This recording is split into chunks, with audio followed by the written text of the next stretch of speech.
要是真有3颗太阳住在一起，那里的人怎么过日子呀？先找参照，再看轨道，规律找到了，再乱也有活路。上次你教我的太阳系坐标，我闭着眼都能画出来。那就记住，真迷路了，先找回家的方向。今晚答应了陪女儿，设备先断电，明早我回去查。空间投放开始。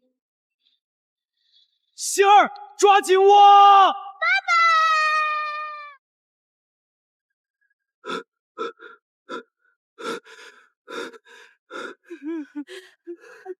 谁在装弄鬼？把老子送回去！没信号，指南针也失灵了。这里绝对不是江州。欢迎来到黑塞星文明猎场，所有人已获得文明火种、初始物资包和随机科技树，活到文明终局可返回原生星球。亲友已随机投放，请自行寻找，目标不在当前区域。我是石器制造，收集石头木头就能做斧头长矛。看清楚 A 级烈焰工业，只要有东西烧，我很快就能造融合武器。想跟我过夜，就听我指挥，先砍木头，把火升起来。科技树未识别，暂无可解锁节点。什么都造不了，废物！那就别来分我们的火和吃的。这些不是普通的树，光和声音一出现，它们就会跟着亮。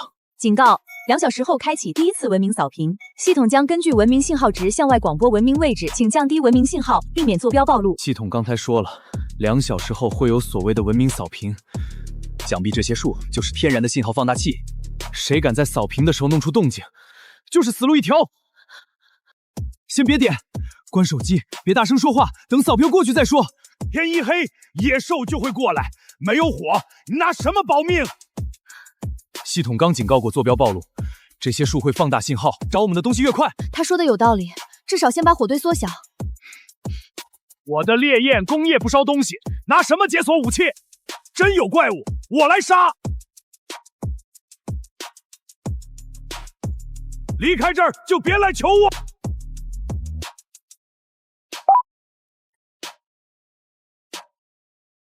文明信号值下降，绝对静默达成。检测到全区域第1位主动进入绝对静默的火种持有者，隐藏条件满足 ，SS 级唯一科技树，3题科技树已解锁，核心天赋恒纪元推演启动，正在解析黑混星3体运行轨迹。原来如此，这颗星球有3颗太阳，它们无规律的交替导致了极端天气灾难。退完成，当前处于乱纪元。恒纪元推演，这是我的底牌，别人只能靠运气躲避天灾，而我能提前算出死神的倒计时，而且他连怪物被火光吸引的路线也算得一清二楚。都靠近点儿，有这堆火，什么的东西敢过来？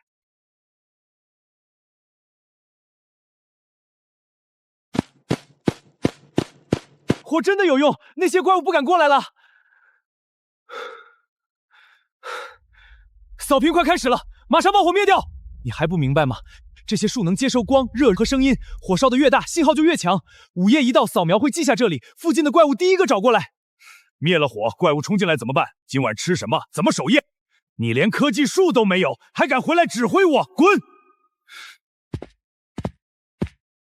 首次推演完成，获得10点文明积分。积分到手，该准备保命的东西了。基础节点低伤无光炉已解锁，消耗10点文明积分，蓝图获取成功。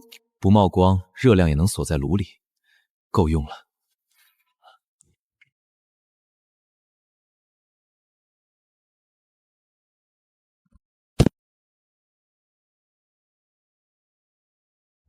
低伤无光炉启动，当前文明信号值3，绝对静默达成。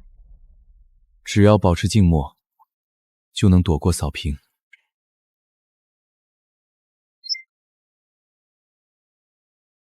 恒纪元推演显示，那是猎手最可能经过的路线。文明扫评进行中，当前文明信号值3，安全。警告！文明信号值97，坐标已暴露。罗哥，信号值快到100了，陆晨说的好像是真的。怕什么？真有怪物来，老子一把火烧了他！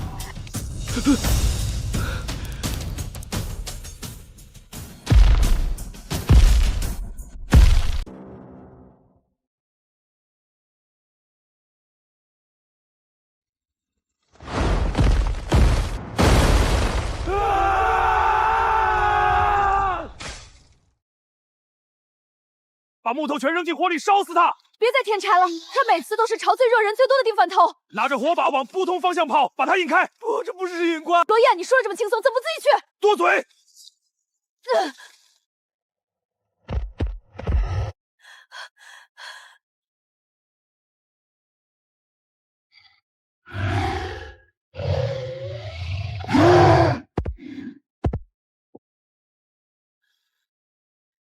进来就别想出去了。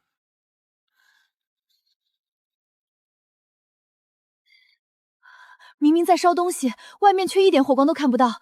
不用震惊，先告诉我你的天赋。我的天赋能够升级物品和拆解蓝图，给我9件同类同阶成品，我能把它升一阶。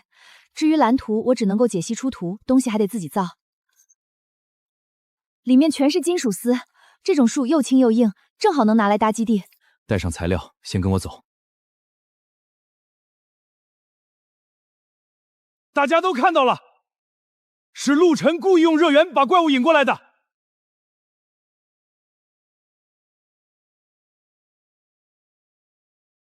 第一次乱纪卷兆将在6小时后出现。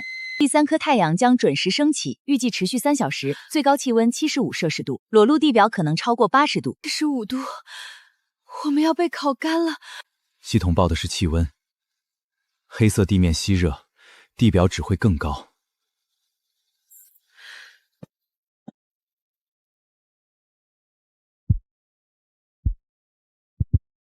第2颗太阳出来的好，温度越高，老子的熔炉省的燃料就越多。老大，这都40多度了，再烤下去，大家会中暑死人的。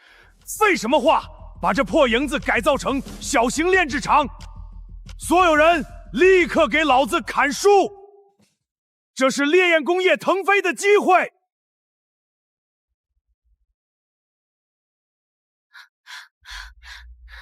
等3颗太阳，地表至少80度，普通木棚挡不住，必须找地下掩体。这条树根中间一直往冒冷风。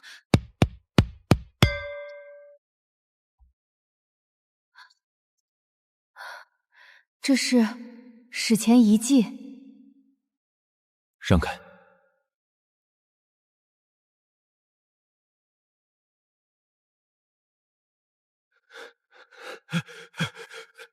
站住！这遗迹属于全体幸存者，你们没资格独占。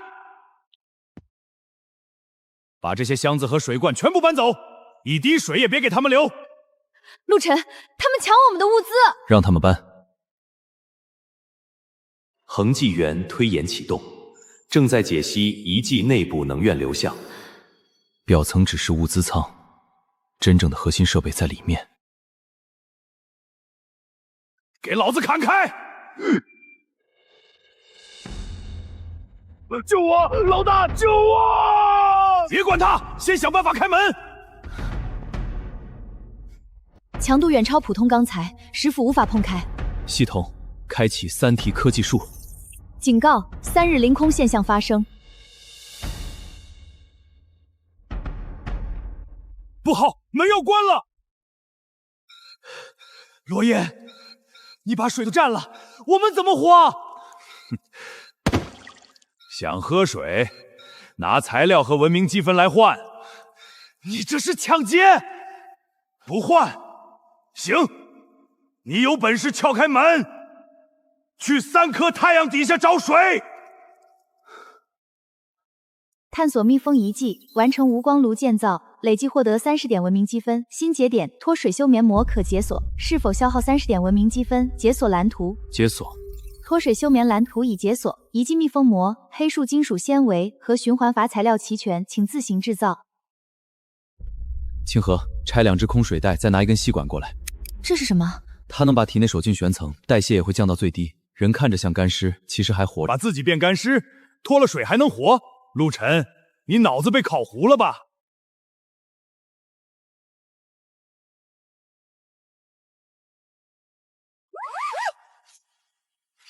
看见没有？这就是信一个废物的下场！别白费力气了，他早死透了。我3个小时，循环层里的水只少了1小口，能用。成功了！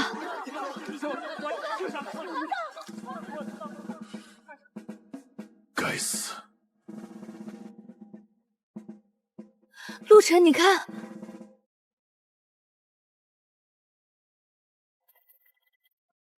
爸爸，不要回信，有人在等你回应。星儿，是星儿。你怎么确定声音不是伪造的？最后3下敲击是暗号，他怕打雷，我回家总敲3下门。杂音每隔2秒就重复一次，不像的自然干扰，像有人故意塞进去的坐标。启动恒基源推演，恒基源推演启动，正在比对各段频率与系统星图。白塔星域太远了。看这里，白塔周围有10几个相同频率的信号源，它们像一张网，只要我回复，就会触动警报。普通电波波行不通，必须解锁量子纠缠通信。安全监听需要2节基地、量子观测核心和1000点稳定算能。我现在连个正式基地都没有。陆晨，我刚才都听到了，那信号是你女儿的吧？用这个我能把信号打出去，功率是大了点，但肯定能让你女儿听见。条件，把脱水膜和地晕炉的制造方式交给我。滚！你疯了！你不想救你女儿了？我当然想救她，可她刚让我别回。你这东西一开，我们和她的位置都会暴露。他们逼我骗你回信，好画出你的坐标。爸爸，别信白塔的求救。图上设备设舱就在后面，量子核心可能在那里。下面太危险了，我必须下去。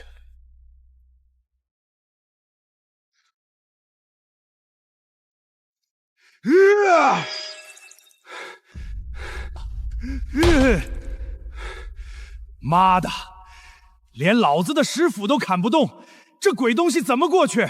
探索遗迹，制造脱水膜并解析金属藤蔓。当前文明积分达到50点，纳米材料分支开启，消耗50点文明积分，非刃级纳米丝蓝图已经解锁。清河，用黑树金属纤维高纯金属粉，我来搭高压拉丝装置。明白，材料配比交给我。稳住，再试一次。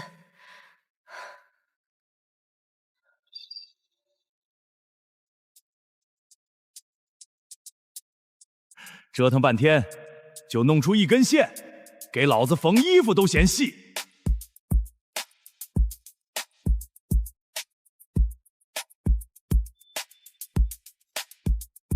哼，你辛苦开路，最后最大的好处还不是归我？你们这群强盗！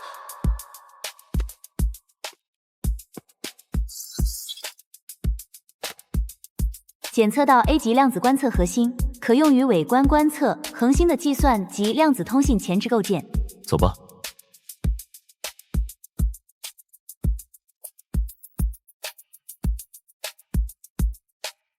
警告：当前基地无计算舱。警告：当前设备足位不足，量子观测核心无法运行。原来光有高阶科技还不够，看来必须先把这破根升级成真正的文明基地了。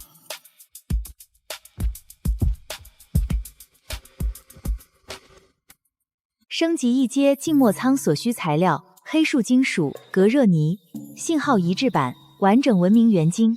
前3项可以自己生产，唯独这颗完整的原晶。想要这个，把非刃纳米丝的完整蓝图交出来。给你，你只会用来切别人的脖子。不给也行，没有原晶，我看你拿什么升级？哼！蓝图复现，解析，解析成功。B 级信号抑制蓝图已获取，成功了！先靠手工压出第一批抑制板，以后有了生产线，才能批量做。求你收留我，我老婆还在扣在罗阳那边，等我他们带出来，求你给他们留2个休眠位。我这里不养闲人，你先负责外围的物资搬运，别动不该动的心思。谢谢陆老大，我一定老实干活。信号值异常变动，当前数值12、24、40。关低电弧、压板机和所有照明。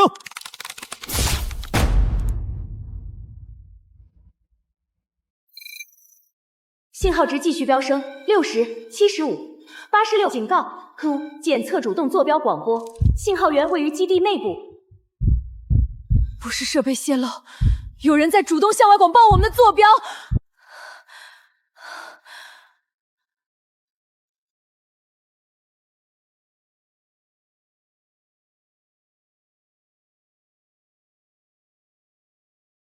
信号还在涨，何清河，是不是你们那台压板机泄漏了？肯定是量子观测核心引来的，大家要被害死了。陆晨根本控制不了自己的科技，罗岩虽然脾气不好，至少他的营地有武器，我们现在过去还来得及。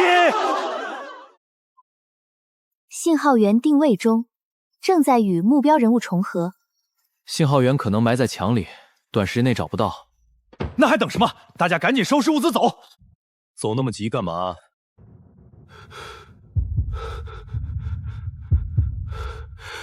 在你手上。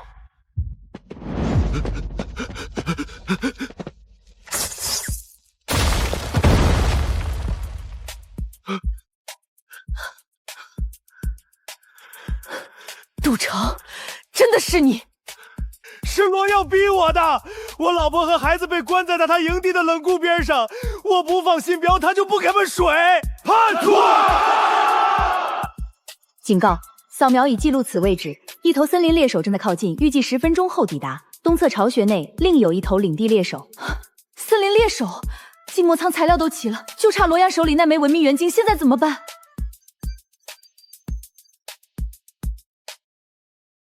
位置已经暴露，你为什么还要打开？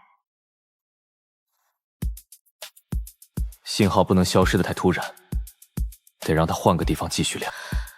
明白，我跟你去。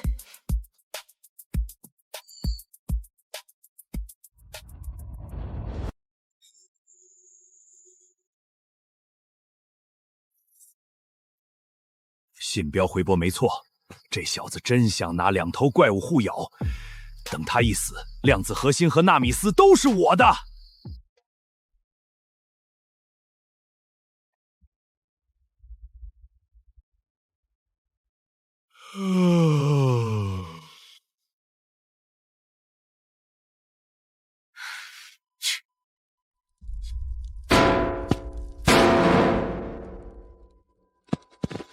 谁在那儿？师兄，快敲门！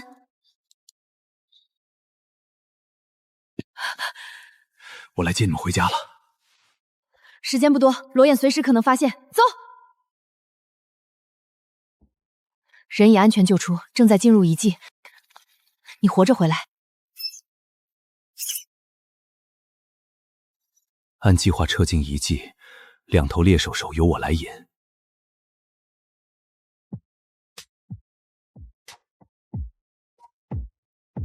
连陆晨一起咬死！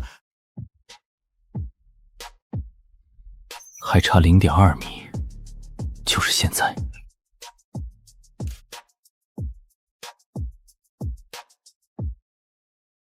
丁，成功击杀2阶森林猎手，获得完整文明元晶，获得黑树甲壳材料，效率不错。他没死，快抢走文明元晶！这颗元晶我会自己带回去，你手里那颗晶我不要了。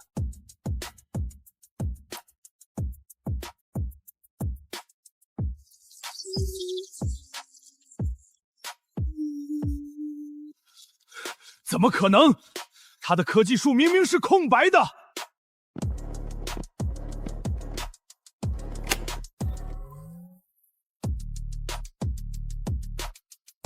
爸爸，白塔的人已经知道你还活着，别回信。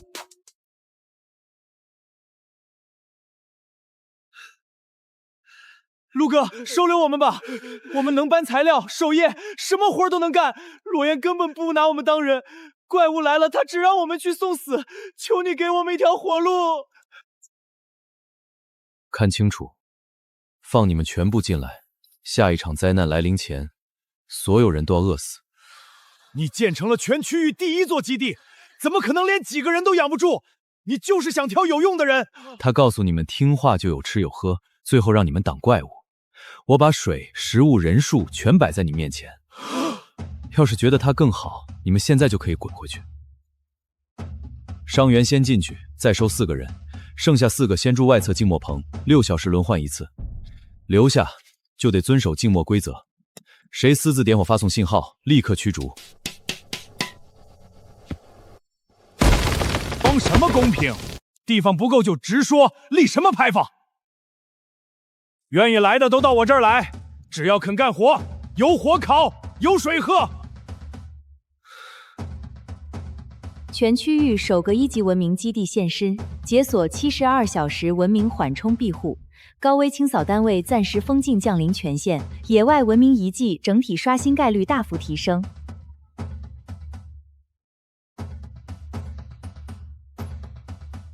不对，之前出现的3日凌空只是前兆。48小时后，真正的3日凌空将持续整整30个小时，最高温度就是3度。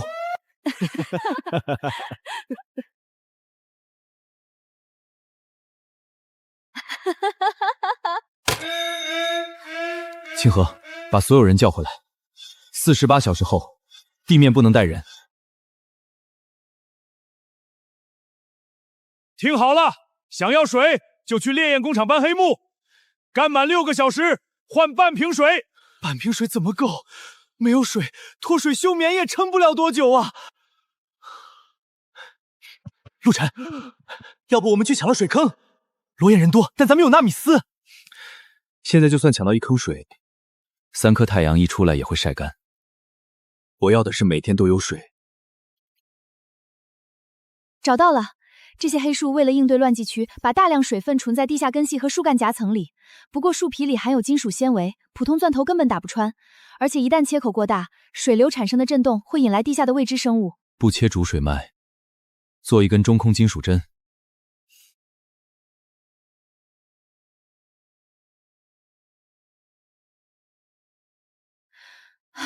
杂质太多了，根本不能直接喝。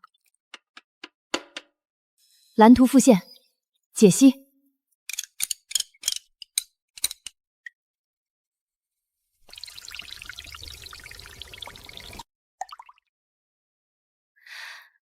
水质检测完毕，重金属病菌和未知毒素均低于铵值，可安全饮用。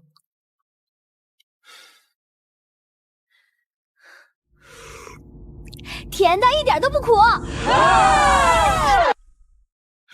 老大，不好了！陆晨他们从黑树里弄出了干净的水，静默仓的人现在根本不缺水了。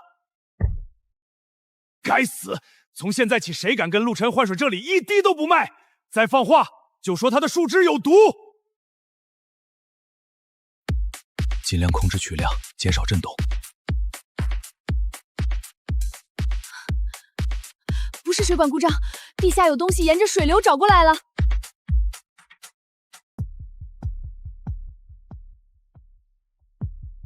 流速还是太慢，水压不够。撤！撤！快撤！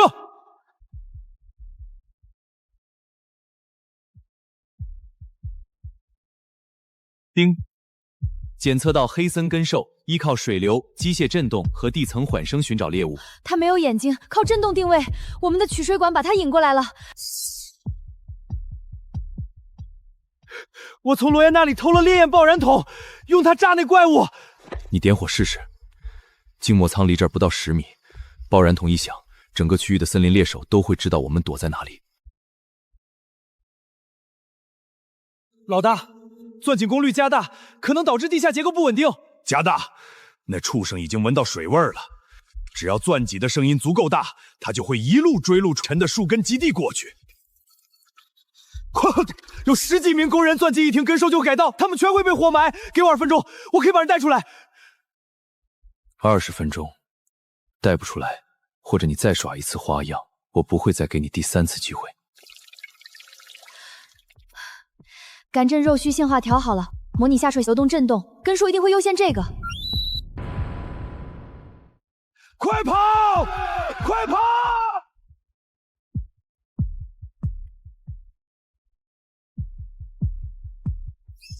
走吧，该去白银遗迹了。里面的能源核心是让纳米工坊持续运转的关键。有了它，我们才能真正站稳脚跟。天，有了这水，咱们再也不怕罗岩拿水坑卡我们脖子了。过滤膜才用不到1天，孔信就被堵死了一半，信号抑制板更糟，已经开始变形了。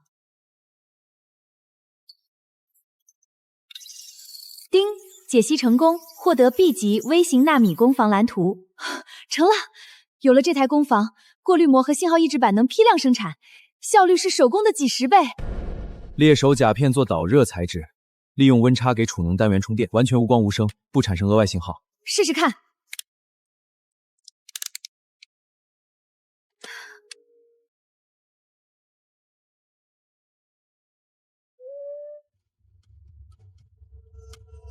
10分钟出3张，规格一模一样。要是一直开着，咱们要什么有什么。静默舱压制率80%，但不是绝对屏蔽。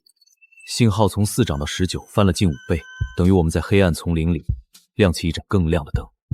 文明信号是双向的，它既是存在证明，也是猎手的定位信表。科技是把双刃剑。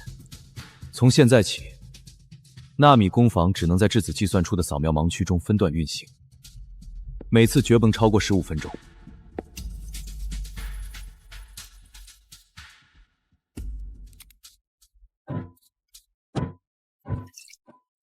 走吧，该去白银遗迹了。里面的能源核心是让纳米工坊持续运转的关键。有了它，我们才能真正站稳脚跟。前方30公里处发现白银遗迹，但地表温度极高，普通兄弟靠近不了太久。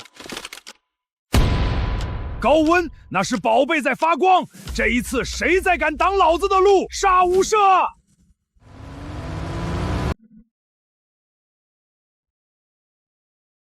这扇门只在环境温度超过70度时才开，低了就自动锁死。门一开就给我往前冲，谁敢后退半步，老子当场毙了他！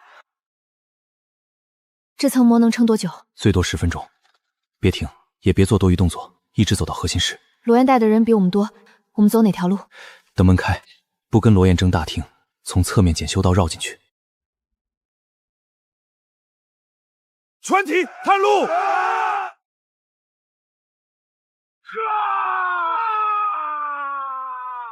不许停，继续往里压，谁先退我毙了谁！蒸汽按热燃感应轮流排喷，前一波喷完，后一波要隔6秒。6秒够翻过去。我们不翻大厅，走检修道，没有蒸汽灌网。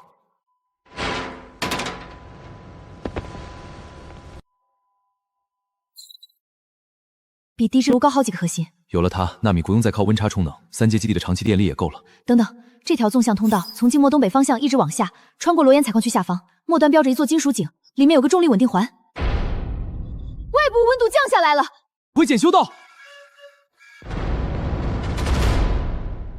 看见没有？核心，这玩意儿带回裂变城能顶10座蒸汽炉。那才是能源核心！你把我引去采蒸汽，自己绕路偷宝，给我抢过来！3日凌空，持续3小时，当前地表温度82度。撤，先回车上。金属井入口就在罗岩矿区下方，他手里的残图不够全，应该还没发现那座在他脚底下。我们要现在动手。先回去，把冷却和防护准备好，等他先把井挖开了，我们再进。陆晨，你等着，白银地是我的，地底下的东西也只能是我的。陆队。外头地面温度已经超过85度了，烈焰工厂离我们这边有3公里远，就算他们全死在那里，也跟我们没关系。罗岩刚才还在白银遗迹外头想抢咱们的东西，他那些手下替他卖命，也是他们自己选的。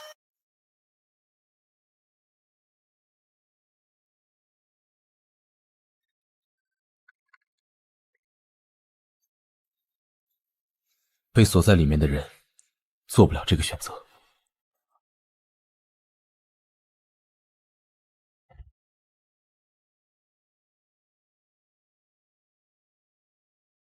全功率的启动，文明信号暴涨，5公里内数文全亮，我们彻底暴露了。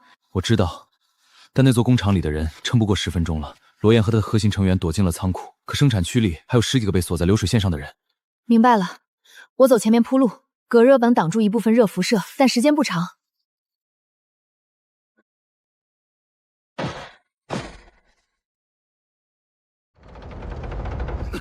先救我们，陆晨！我知道你在外面，水里面的人快撑不住了，我的核心成员必须先出去。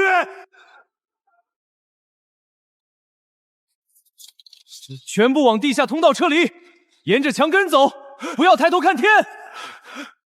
快！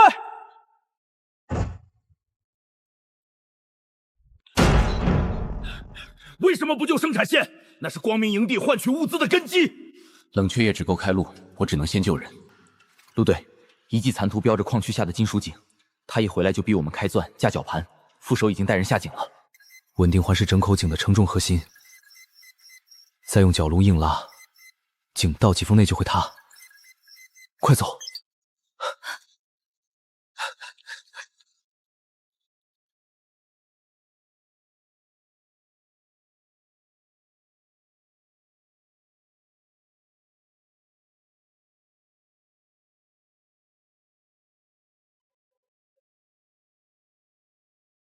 别碰墙，这里的金属井壁结构特殊，能把声音像扩音器一样放大。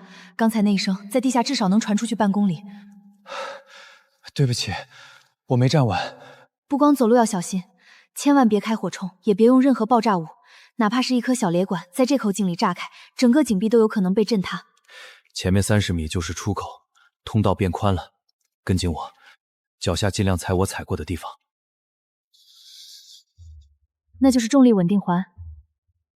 我在白鹰遗迹的备份图里见过它的标注，它靠自身的磁场悬在空中，每一波纹都是在给井壁施加向外的支撑力，整个金属井的结构全靠它在撑着。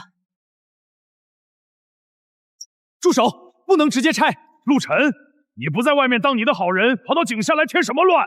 你自己看，稳定环每向井壁释放1次支撑波，都在分担这口井的负载。你把它硬扯下来，相当于抽掉整座井的梁柱。少废话，继续拉，先把这环子弄上去，井塌了再建就是了。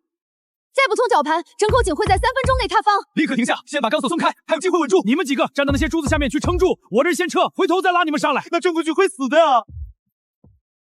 让你去你就去，顶不住也得顶。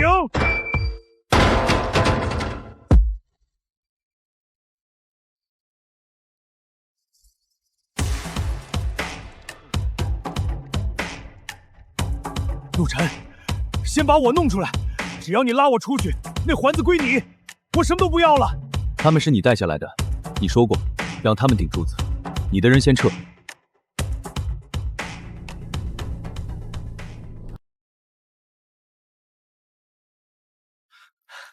陆晨，左侧30度方向，大约3米高的位置，还有3个承重支点没有完全断裂，只要能利用它们做临时锚点，就能把下坠的顶上的棚多撑一段时间。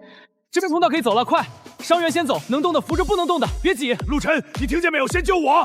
我是烈焰工业唯一拥有者，你们所有人就都别再拿到任何工业路线蓝图和升级。但刚才你让那些普通工人站到开裂柱的柱子下面去撑住的时候，你没说他们也是人，也没说他们会死。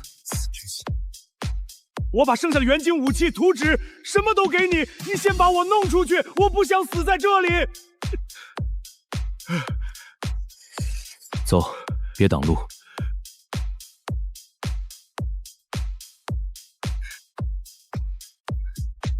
哈哈哈！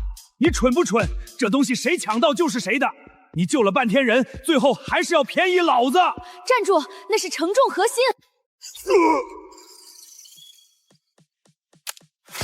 你说的对，我确实不聪明，所以我在救你之前，先把绳把拴好了。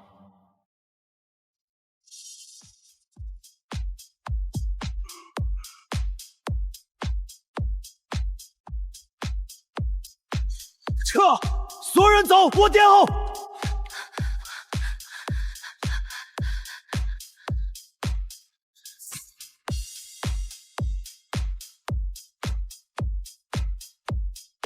温度3分钟内降了将近50度，我们必须马上找个地方避一下寒。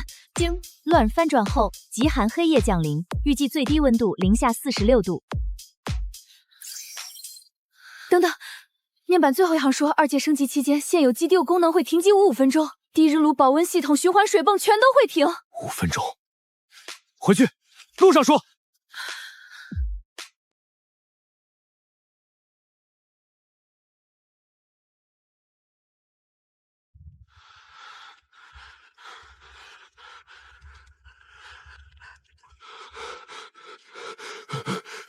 陆老大，这静默舱当初设计就是12人的容量，现在外头20多号人挤在一起，热量散得更快，必须把后来投奔的赶出去，先保我们自己人活下来。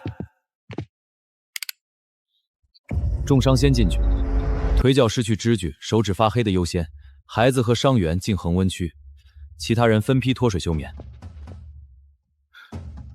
凭什么？这基地是我们建的，他们什么都没干。因为你还能站着，他已经站不住。这不是奖励，是救命顺序。不服，你留下跟他换。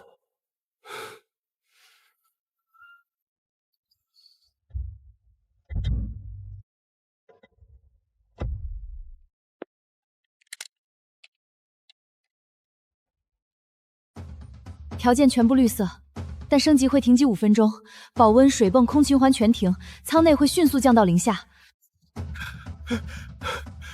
停机时间公开，罗岩带人来了，想趁这5分钟抢储水箱和能源线路。你上次还给罗岩放过信标，谁知道是不是又设局？火种压在这儿，我老婆孩子也在后舱，我要再回头，你就捏碎它。你和韩城挡5分钟，指示守门们不要追，恢复后立刻回来。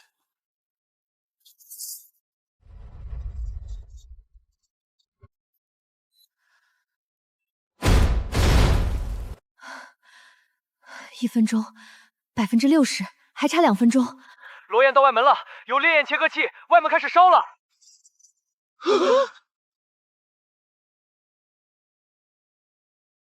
加满功率，把外门切透。陆晨的基地正在停机，强盗超导核心和量子观测器就是我们光明营地地的。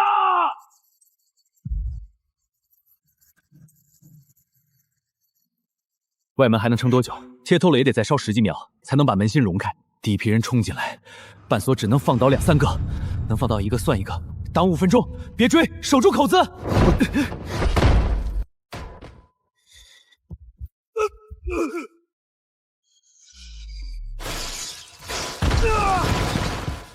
废物，爬起来继续冲，别管架子，门已经开了，强攻进去。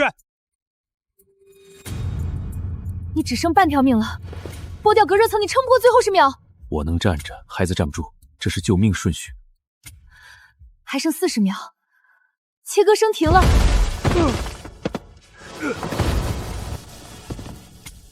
陆晨，你费了这么多劲儿，最后还是给我做嫁衣。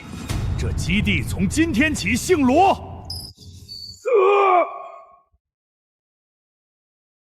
2阶地下监听站升级完成，净水循环、纳米工房、40室座休眠舱、恒星观测台全部联动。罗岩连门都进不来，拿什么抢？文明信号压制率90%。撤！伤不深，你没退，以后留下。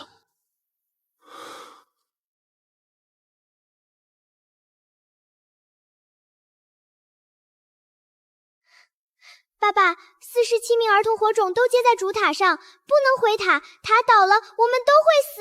明天把他的文明坐标卖给猎标队，让他看看不听话的代价。魏川，是自信我们找不到，还是故意引我们？47个孩子，星儿也在里面。理清情报后，白塔我必须去。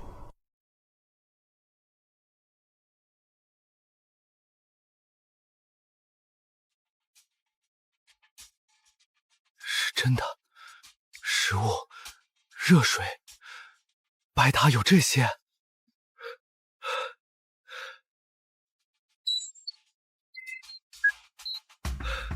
救命！我们在103区域，快来救我们！我们快冻死了啦！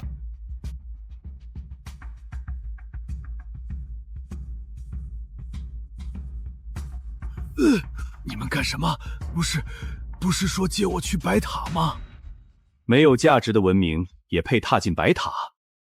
能当个坐标诱饵，已经是你的福气了。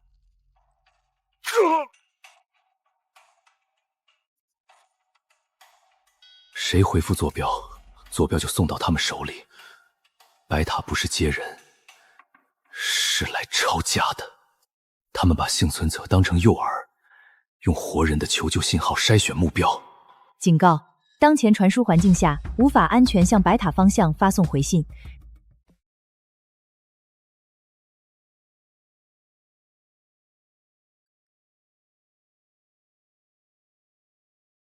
锁在白塔主塔里，想跟星儿建立无痕通信，必须拿到那个林子。而质子重合的线索在30公里外的金湖遗迹里。以我们现在的人力装备，我过去至少1天半。陆晨，全球第1个文明基地的主人，我知道你收到那段视频，我还知道陆星是你的女儿。不回了，星儿在视频里说过，别信白塔的求救，他知道魏川会拿钓鱼。星儿，再等我一下，我不能拿整个基地所有人的位置去赌你的安全，必须要拿到不暴露坐标的通信技术。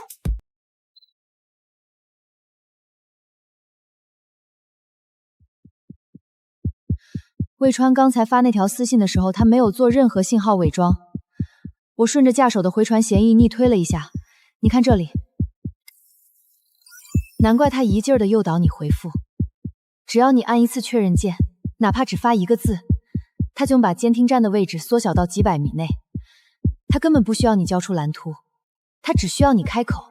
所以那条私信本身就是陷阱，文字末尾那句只要回复知道你在哪里，不是吓唬我，是在激我赌一把。我们现在不回复，魏川肯定会在白塔里拿陆星逼你，但只要回一句监听站做就会暴露。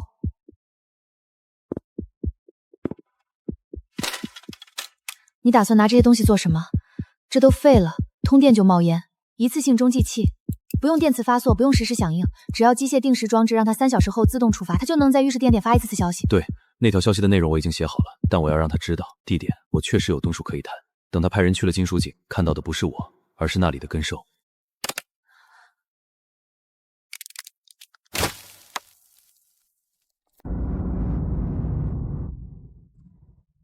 散开，确认信号源物理位置，给我把每一寸都搜到。有东西，地下有东西，撤退！逃回的队员会让魏川有所顾忌，下次收到信号，他只会先派探子，不会贸然强攻。拖延只是暂时，他绝对不会就此罢休。拿不到我的坐标，他会对星儿和其他害才自首。中继器只能挡住一轮试探。那我们接下来清除中继器留下的痕迹，然后等近乎遗迹的消息。连续3支搜索队都被你的星图带进了危险区域。我让人按照你画的轨迹去找陆晨的基地，结果3队人全撞上了黑森林猎手根兽，或者直接走进死路。陆星，3张星图你根本不是画错，是故意的。只是你看不懂，这就是我眼中的星图，是你能力不够。处置孩子的时限仅剩12小时，天亮之前，我必须拿到质子出河。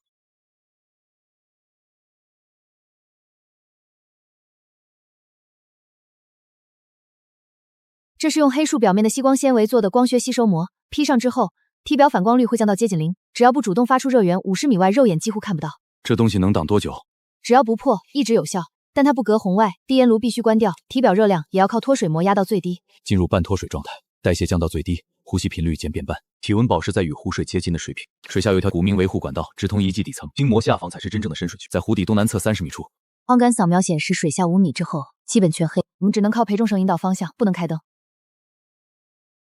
黄金遗迹只有一个，今天谁敢踏进镜湖一步，谁就是光明营地的敌人。这片遗迹归我罗岩了，识相的就给我退出去。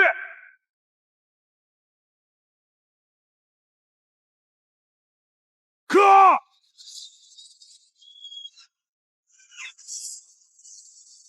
反手塔激活了，快退！这些塔在追热源。该死！全队后撤，保持距离。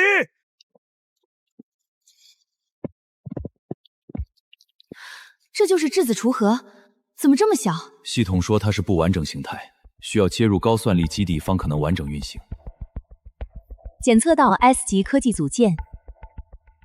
12小时只能用一次，一次66秒，就这60吗？轴承模块拿到了，回去配底盘正好用得上。陆晨，你看这个。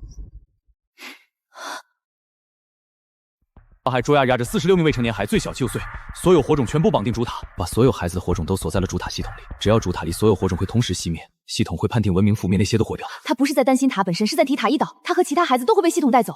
他比魏川想的更远。我知道你在听，虽然你爸不在你身边，但你的信号我已经锁定了。你再撑2个小时，天亮之前我一定到。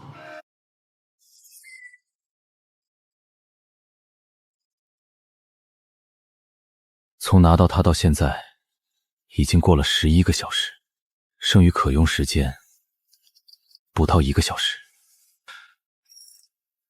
启动微观扫描，4层关押孩子区域，魏传没有把他们分开，是为了方便统一看管。魏传的坐标交易室，那些芯片应该是交易记录。文明增幅器，魏传拿它来引诱森林猎手。星儿，你在墙上反复敲击的就是这个位置。你告诉我的那条生路，就是这条废弃维护管。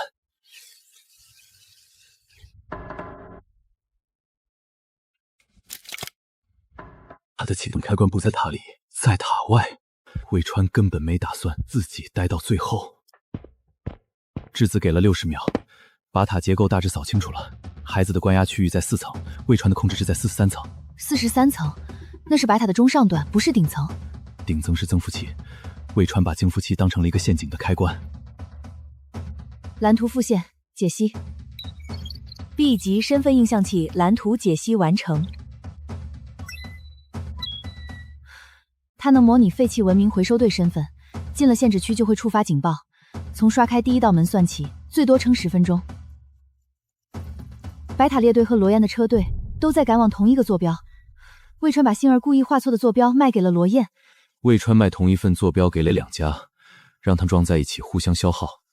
这条坐标指向的是罗阳废弃的第1座炼工厂。打起来之后，白塔的防御注意力就会被调走。星儿一直不画真图，就是在等这个结果。现在进塔，接星儿回家。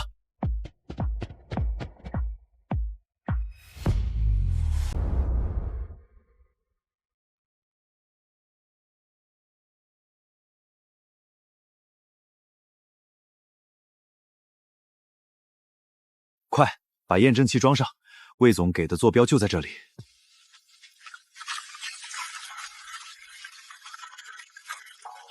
魏川又想什么花样？是白塔买下坐标，和你没关系。没关系，他给我一张假坐标，把我骗到自己的旧工厂，还想让我替他探路。那就把东西留下，我自己验证。想抢？你可以试试。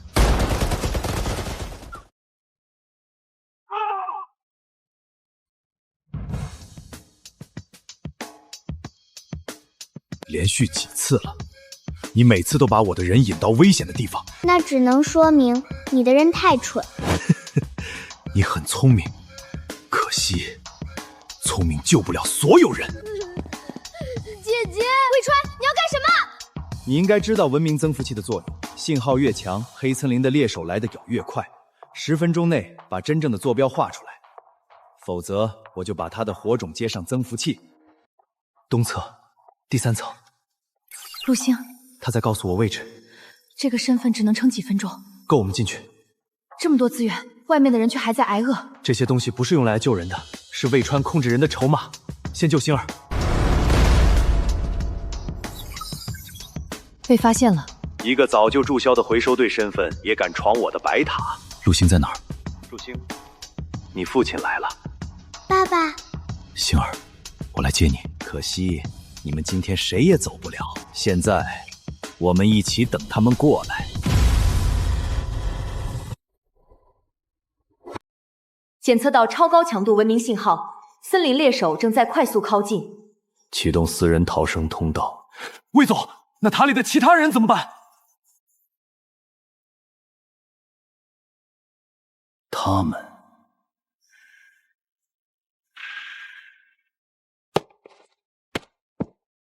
让陆然人陪他们一起死。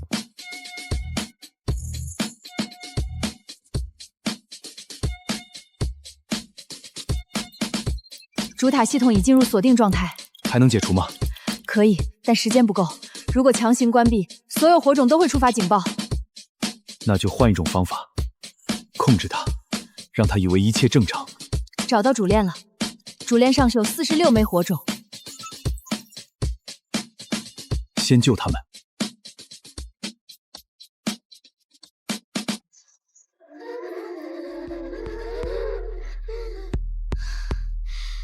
大家快走！可是还有人没出来，那我们一起救他。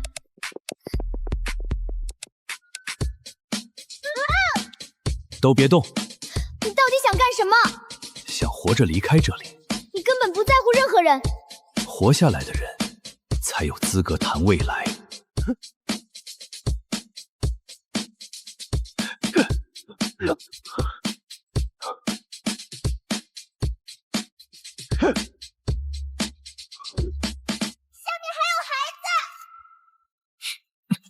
陆晨，先救人！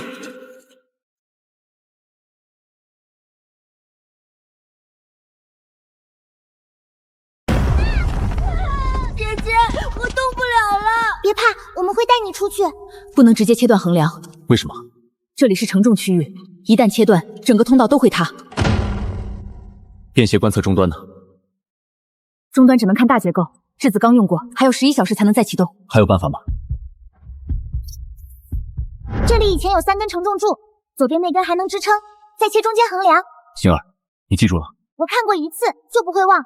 按他说的做。如果爸爸现在没有回来，他们……所以我们不能放弃任何人。开了，快！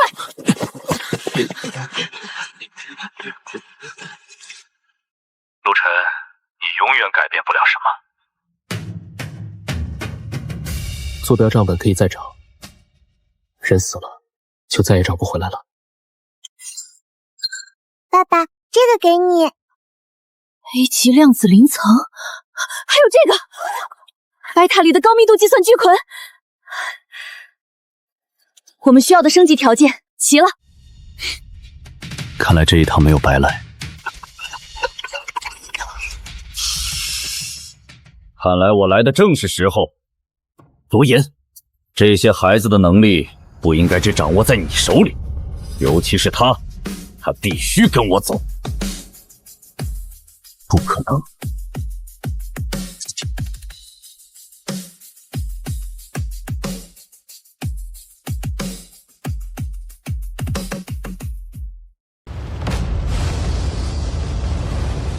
我再说一次，把人留下。他们不是你的东西。不是我的，这些能力交给光明营地才能真正发挥作用。你想让我给你画谁的坐标？我是让你为人类出力。魏川也是这么说的。够了，交出量子间田和这些孩子，否则我先轰断你们的退路。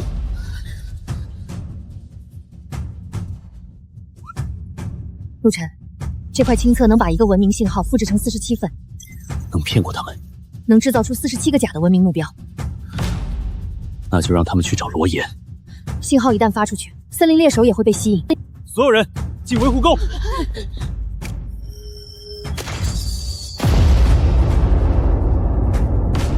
检测到47个文明信号源。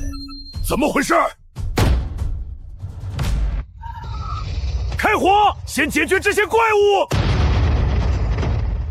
陆晨，你以为这样就能跑掉？走。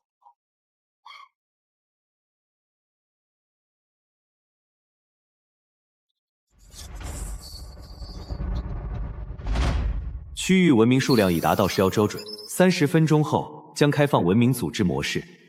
所有独立文明必须选择未来发展制度。看来我们得做个选择了。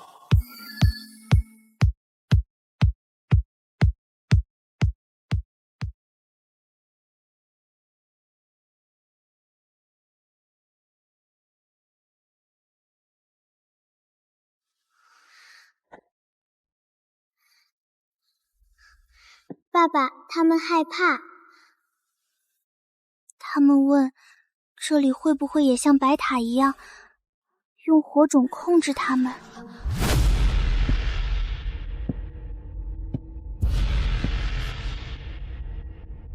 这里不会。你们可以留下，也可以离开，这里不会拿走你们的选择。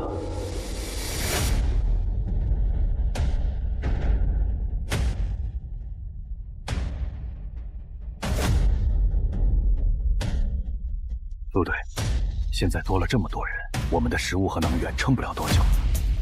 他们很多没有战斗能力，如果资源不够，怎么办？可是现实就是资源有限，总要有人承担代价。我知道现在困难，但不能因为他们弱，就决定他们没有资格活。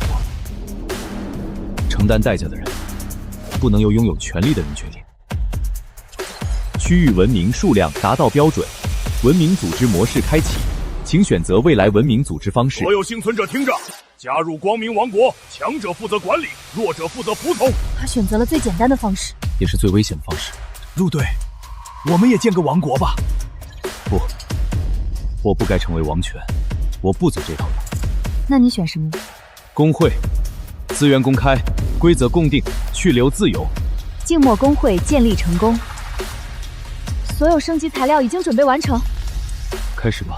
是否升级2阶基地？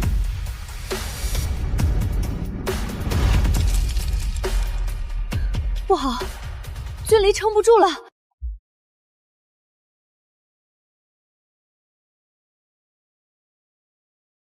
不行，一旦彻底粉碎，质子雏核和集核心会同时烧毁掉，必须立刻关闭升级。警告：核心融合阶段无法中断。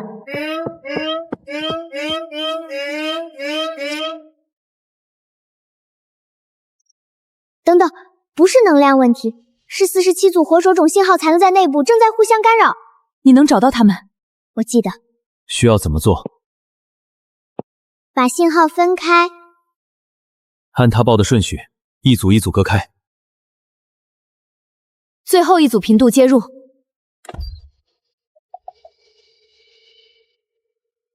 干扰已清除，开始修复。纳米修复启动，覆盖破损区域。修好了吗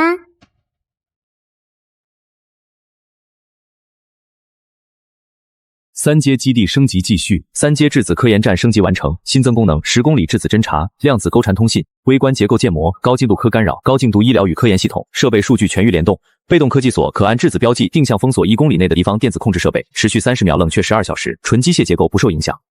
测试消息已送达巡逻组，仅配对终端可见，外部无法追踪来源。恭喜玩家陆晨，首个3阶科研文明已建立，评价未知，文明信号无法完整解出。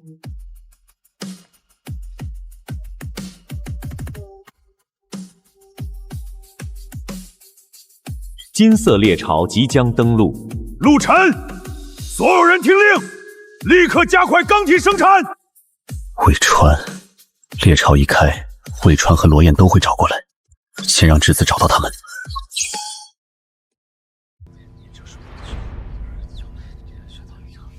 工坊和医疗舱都有了，还不开足马力造药，留着干什么？等猎巢来了，拿拳头打。就是，把灯和工厂都开了，让外面看见我们有粮有药，那些高级天赋的人自己就会来投奔。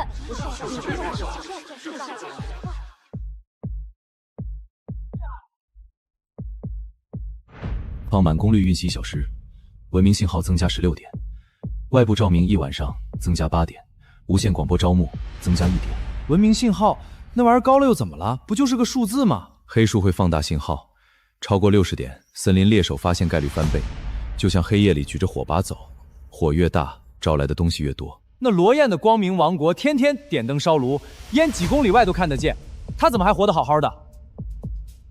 质子，调出光明王国的实时画面和信号值。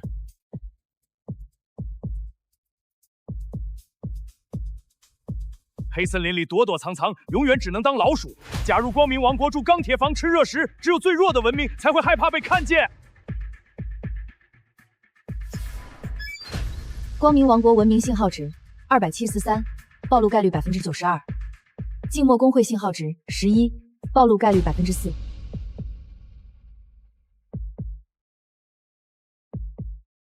即刻起执行文明信号预算：第一，供水和医疗一直开，人命比信号重要；第二，工厂只在扫平盲区开，每次不超过2小时，开完立刻降温锻炼。陆老大，可要是别人趁我们发展慢，把猎巢资源全抢走了怎么办？该造的一样不少。猎巢拼的不是谁亮，是谁活到最后。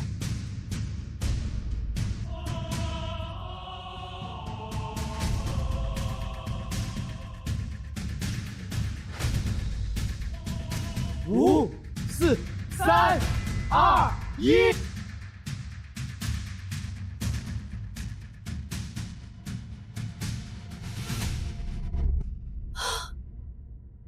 水晶级遗迹，最高能出 SS 级文明科技。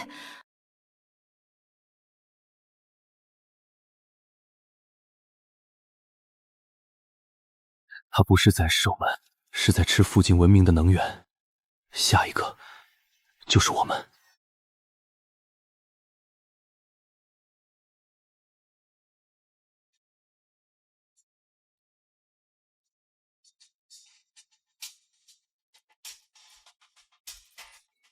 魏总，系统提示：文明猎巢正式开启，击毁敌对文明能抢资源和科技残片。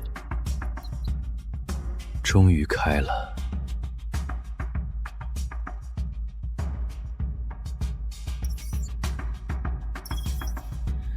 残兵败将，也配拿黄金遗迹？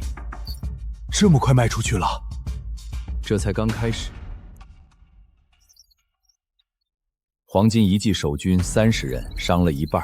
某机械文明能源不足，适合试突袭。光明国运粮路线价格善胆。猎巢就是我的丰收季。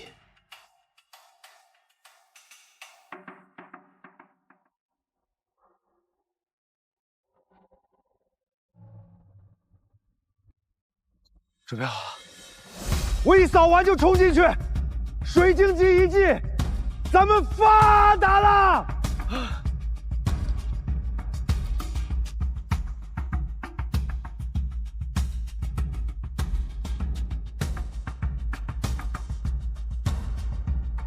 不好，他们的火种亮了。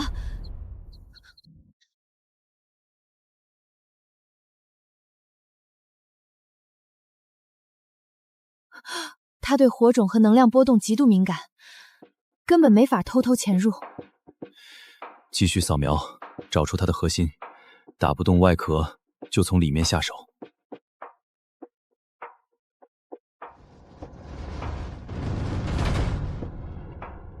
水晶遗迹归光明王国所有，其余文明立即退出10公里，否则格杀勿论！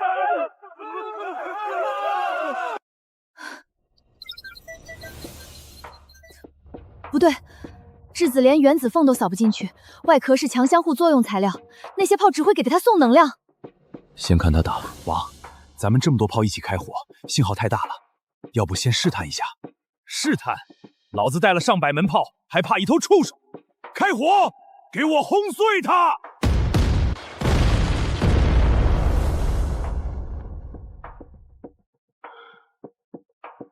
怎么可能？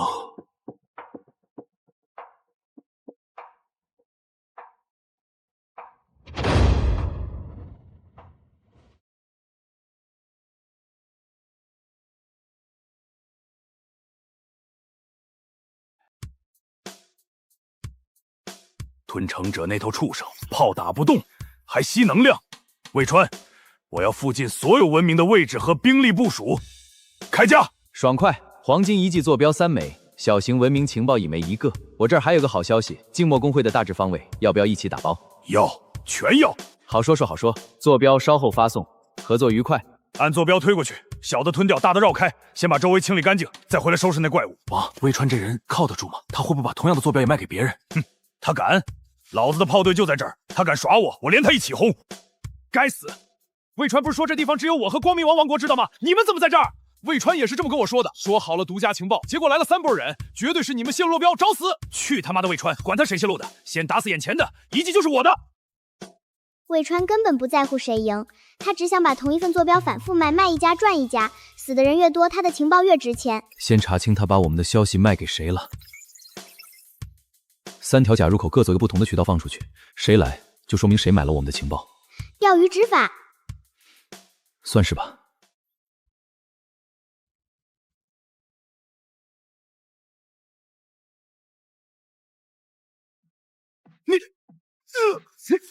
你们是什么人？知道我是谁的人吗？洛王不会放过你们的。我问你答，答得好你走，答不好你留在这里喂猎手。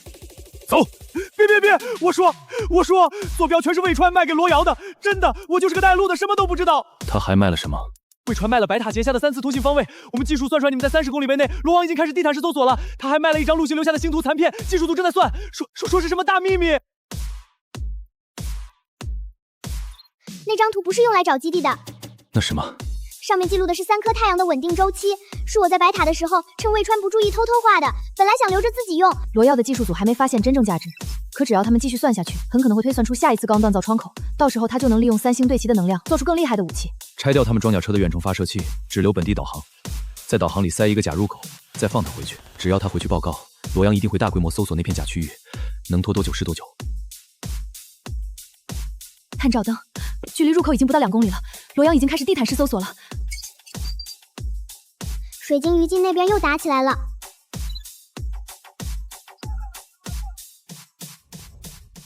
罗燕拿奴工当诱饵了。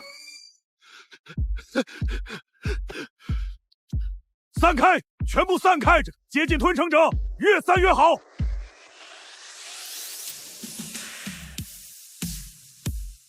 钢铁炮队集中火力，从侧面攻击水晶仪入口，把它引过去。王，奴工们还在攻击范围里，炮一打过去，他们可能回不来。只要能让吞城者离开遗迹几分钟，他们的牺牲就是值得的。你要是心软，就下去替他们跑。是。不对，他并不是毫无弱点。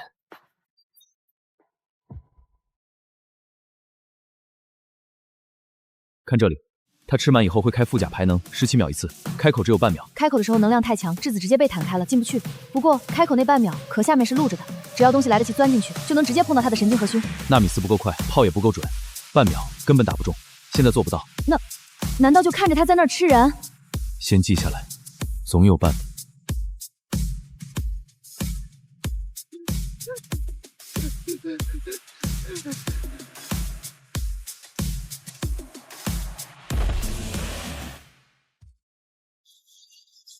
王，那些人还活着，他们躲在树根下面，不能开炮啊！他们已经没有能力撤回了，留着只会继续消耗食物和药品，连同吞城者一起炸，能炸死那头畜生最好，炸不死也能逼他挪个地方。可是，执行命令！罗王，我们还活着，别开炮，求求你！别开炮，我们可以继续干活，我们什么都能干。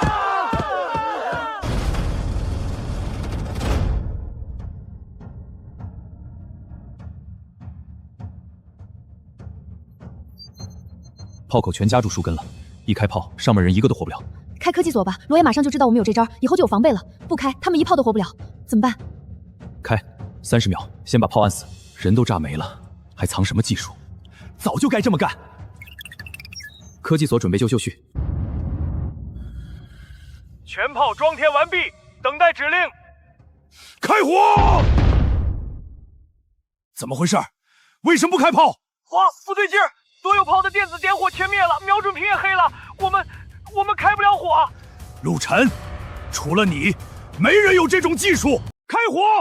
给我把他们全部轰成碎渣，连那头畜生一起炸！报告王，电子炮全部失灵，点火器、瞄准屏全部失效。陆晨，除了你，没人拥有这种技术。你给我出来！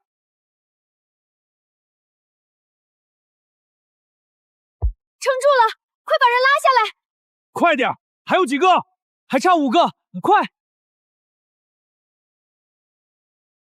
他过来了。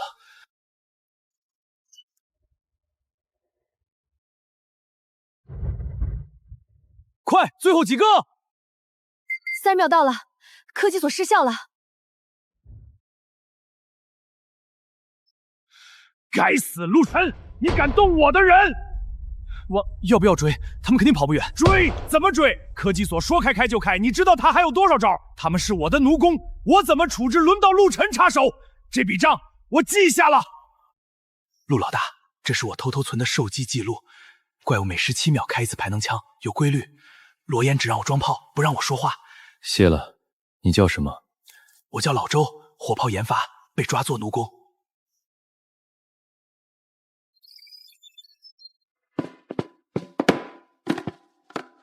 这是装甲车残骸取到的碎片，撞击时关节自然脱落。表面是强相互作用膜，纳米丝会先断，火炮冲击自打不穿。这是水晶遗迹认证信息，为什么会在他身上？质子接入遗迹无结构。实验室存放未完成强相互作用种子，造出它，我们就能拥有吞者同级别的防御外壳。吞城者正好压住维护口。没错，每17秒抬副甲，维护门只露出半秒。通点测电子信号与热燃，进去不能开启任何电设备。下一次质子无法探路，要进去只能靠人、眼睛、双手记在脑子里的路线。体温32度了，隔热膜能撑半小时，超过时间，我们的热量就会漏去被他发现。放心，我速战速决。走。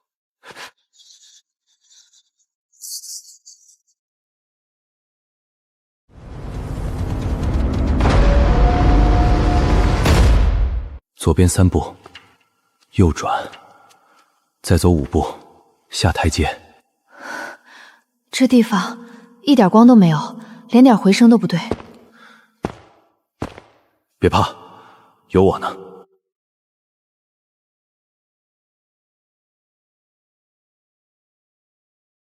你们进去拿东西，我守着门。门要是落下来，你会死的。这玩意儿好几吨重。别废话，快！今天不是还债，这道门总得有人守，不然你们出来的时候门就关死了。10分钟，10分钟不见你们我就撤。10分钟，我们不出来得走，你也得，这是命令，快去吧。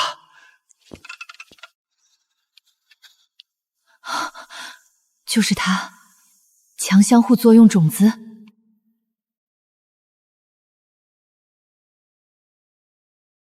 遗迹报警了，吞城者被惊动了，快走！你们，快点儿，我撑不住了！杜城，收！快逃离这里吧，事不宜迟。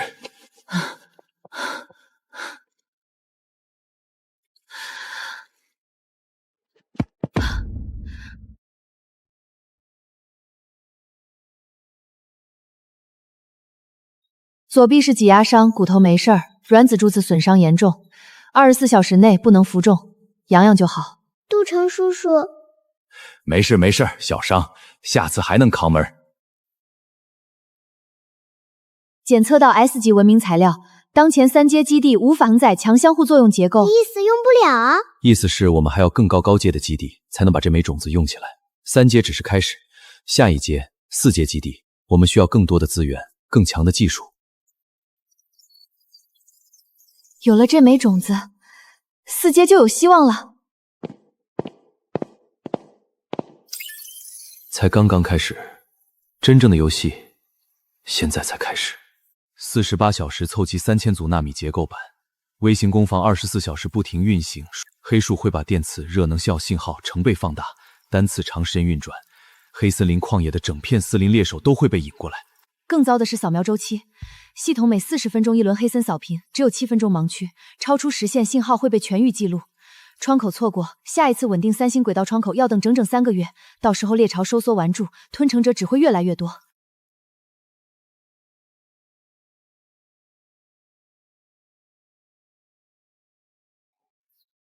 第1组解析完成，第2组解析完成。停下！你的神经耐受度已经到临界值，再强行解析会永久损伤蓝土天赋，以后高阶装备再也复刻不出来。现在停，生产拼不完，4阶强护光甲造不出来，连躲藏的资本都没有，窗口错过就是3个月，让我把最后一组做完。算完立马去医疗舱。A 级模块化纳米工厂蓝图解析成功。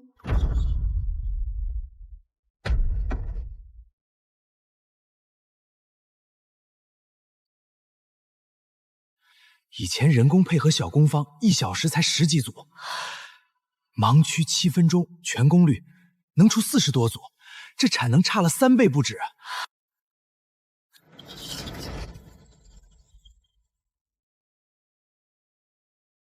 质子测算完毕，每轮扫频间隔40分钟，仅7分钟低感知盲区，工厂只允许这段时间启动，其余时段必须断电降温，杜绝中信号暴露。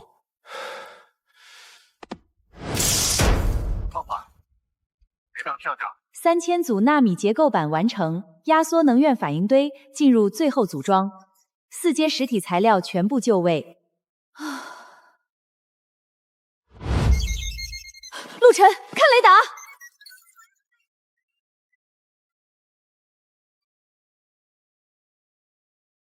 陆晨，我知道你要等什么。我已经算出3星稳定窗口只有3秒，我的所有火炮、探照灯全部待命。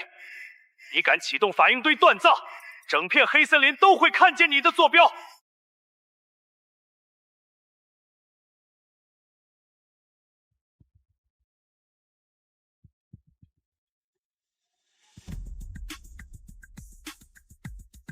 交出水滴胚、全套纳米图纸和模雀化工厂，我勉强给你留个贵族位置。若是10项并入光明王国，你们不必再躲在树根下苟活，从此昼夜灯火不绝。你不是来谈条件的，只是忌惮4阶堡垒成型后，你的裂变工业完全无法破防。你依赖持续高热、强电磁，黑树会把信号放大100倍。清扫探测器只要捕捉到这种量级信号，整片王国都会成为打击目标。清扫探测器远在天外，眼下先解决你。43秒恒星稳定窗口，只要1发链炮弹震反应堆，破坏成型中的强装甲，你们整个基地都会在内能爆炸里灰飞烟灭。我倒要看看你敢不敢开炉！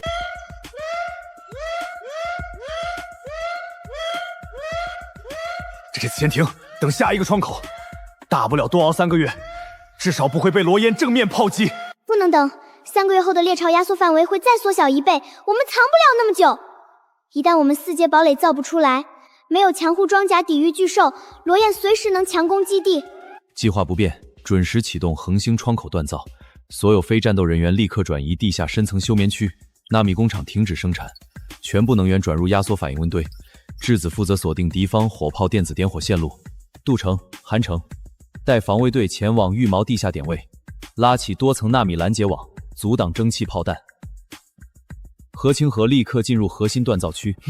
是这。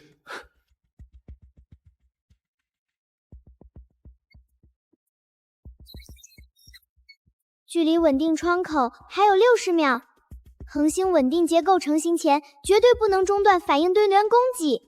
3颗太阳将在60秒后形成稳定三角，所有火炮装填，探照灯准备，只要看见锻造白光，全线射，就把整片森林给我照亮。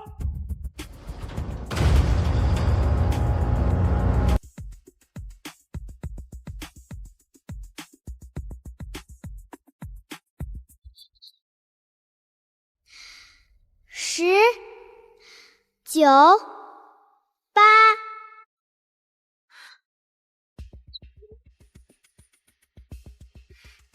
4、3、2、1，开始锻造！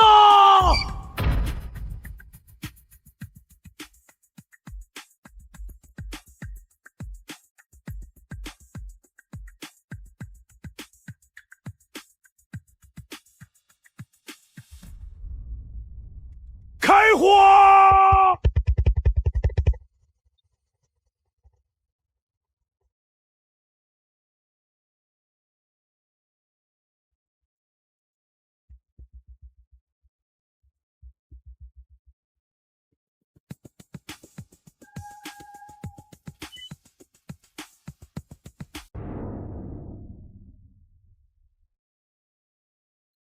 局部科技所启动。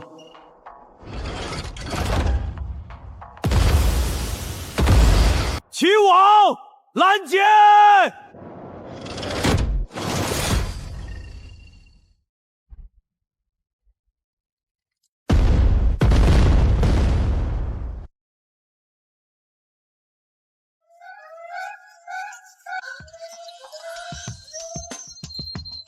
稳定结构还剩31秒。17秒一次胸腹开合周期，是他唯一无完整装甲的窗口期，必须等成型后再行动。启动第2套计划，照死他们！把整片森林信号拉满，我倒要看看清扫探气先找我还是找陆晨。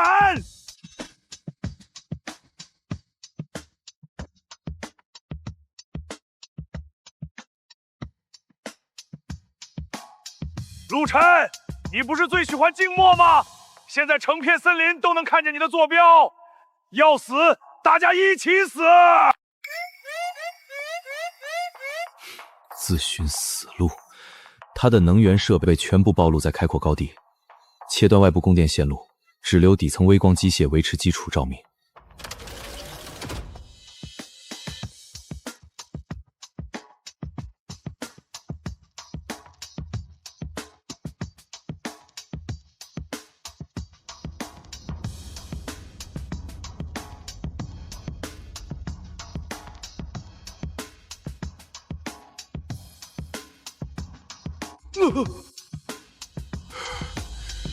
给我开天灯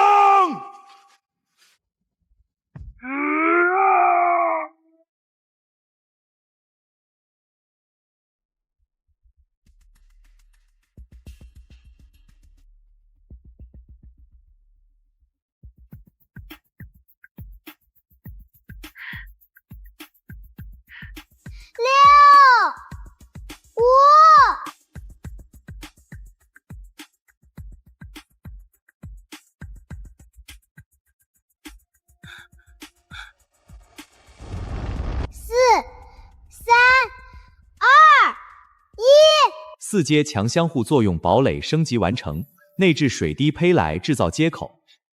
单次高速飞行将耗尽9成储能，低速滑行可缓慢充能，持续大功率发射会向外太空释放可捕捉能量特征。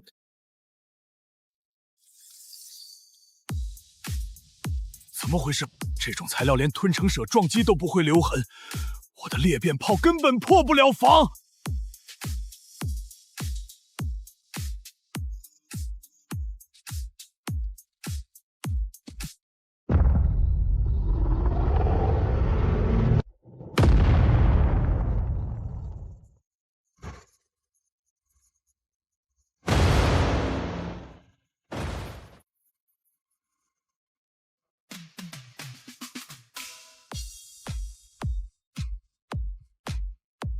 这不可能！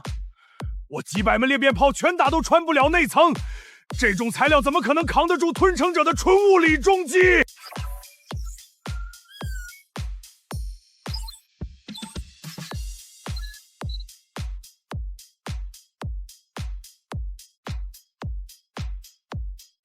？1号水滴探测器制造完成。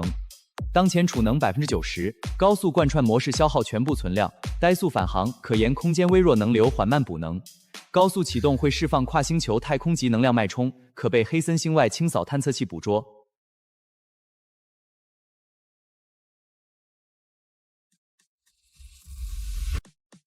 17秒周期，只有1瞬破绽。水滴高速一击会暴露整个基地探空坐标，但现在别无选择。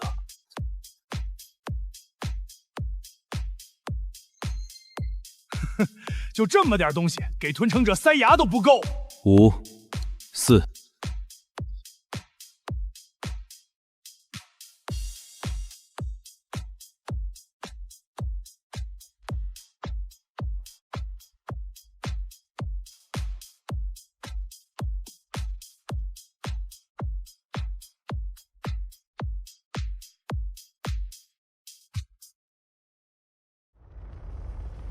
恭喜静默宫会长完成全区域守卫5间吞生物击杀，水晶核心遗迹解除封锁，获得水晶文明遗址完整控制权，获得 S 级科技线索为未完工波变检才能组装完整设备。我倾尽全部工业产能打空弹药，连它瓢皮都划不破，这小东西一下就杀了。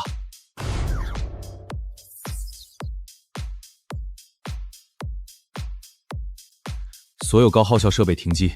纳米工坊、断仓全部断电，全基地切换最低静默功率，杜绝2次太空级信号外泄。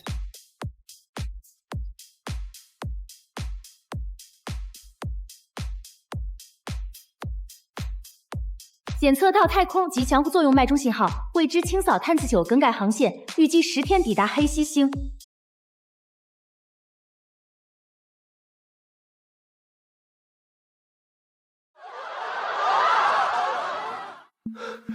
清扫探测器是什么？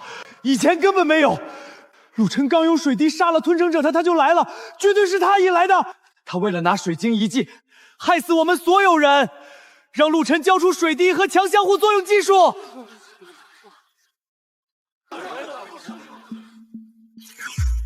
陆晨，你那套偷偷摸摸的科技救不了人，你必须公开所有三体科技，把水滴交给区域共同使用。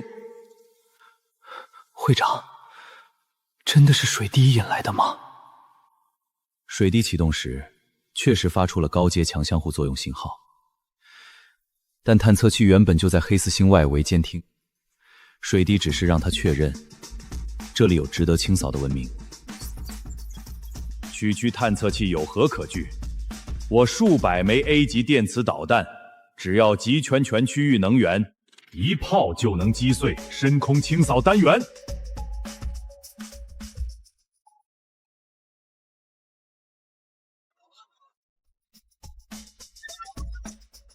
检测短距太空脉冲武器发射，小型文明认定完毕，清扫打击执行完成。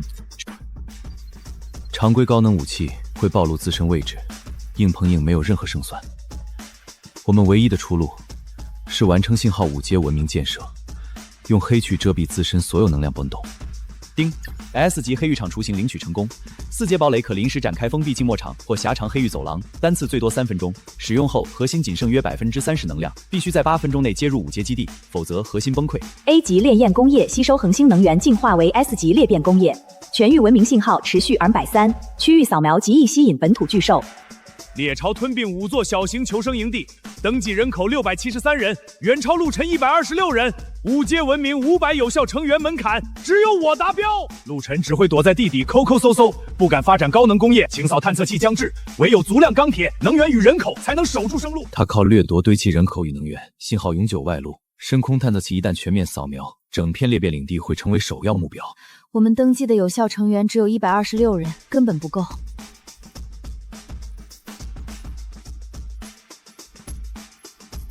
我们只有基础循环舱、愿州穹顶、灰城真舱，刚好补齐2座缺口，可人口还差300多人。猎巢持续压缩，03小营地幸存者只能慢慢收拢。持续叠加恒星级高能信号，深空探测装置推进速度提升20%，预计8天后完成全域区域扫描。先前往绿洲交涉恒星核心与生态穹顶，同步探查灰城引力阵阵与真菌舱。顺路收拢流离自愿幸存者，补足人口缺口。看清楚了，陆晨拿到 S 级奖励，只会选择一件让自己继续躲藏的黑域模块，而我选择的是正面发展。光明国有食物，有能源，有钢铁防线，还有击杀一切敌人的裂变武器。光明王国吞并5座猎巢小型营地，登记673人，只要愿意进场劳作，人人有灯火暖房。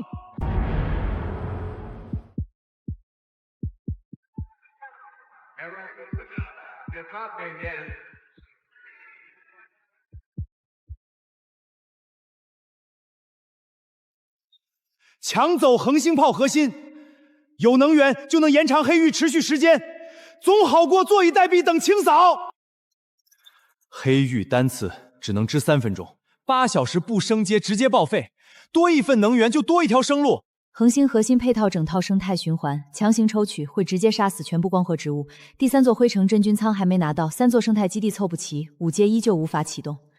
就算拿到恒星能源，无完整生态维持500人级代谢，黑域撑得住，人撑不住。靠强制收拢堆积人口并不稳妥，援救84人全部绑定能源联动回路。如果我们强行夺取核心，回路触发，所有人都会瞬间失去生机。未知深空风险不分对错，我们不能为了自身生计牺牲无辜的普通人。向绿洲发送平等联盟协议，恒星能源按月度物资等价结算，光合穹顶那联合生态网，自愿者可加入工会补足人口缺口。我们目前只有质子科研站的基础物循环舱，还差2座生态基地、恒星能源核心和完整引力波阵列。而且，系统判定有效成员必须是自愿绑定火种并参与生产的人，被动收拢非自愿人员全部不计入文明战力统计。罗岩那边虽然有600人，但真正的有效成员连200都不到。罗岩也急了。他刚改了规则，承诺加入者前3天都是平民，3天后再按贡献分级。那些难民已经放下警惕了。陆晨，快看这儿，东南方向绿洲联邦光合穹顶内有恒星能源核心。能源有了，第2座生态基地也有了，还差最后1座。罗燕肯定也能查到这份资料。检测多座 S 级裂变反应堆，持续释放中高电磁热能信号。深空探测装置推进速度小幅提升，剩余抵达时间7天18小时。全员轻装，携带纳米密封物资、覆水储备，即刻出发前往绿洲。优先交涉联盟，若动手，优先解救绿洲人质，绝不强行抽取恒星核心。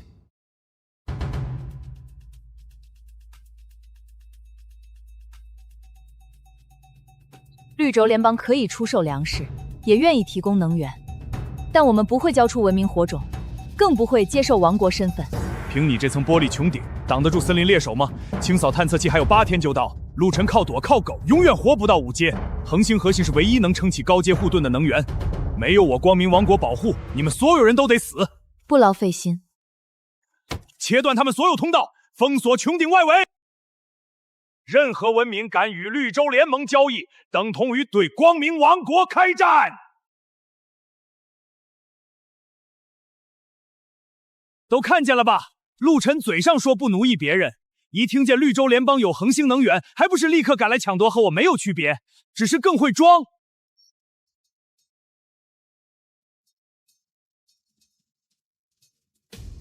拒绝向苏荷发送联盟协议。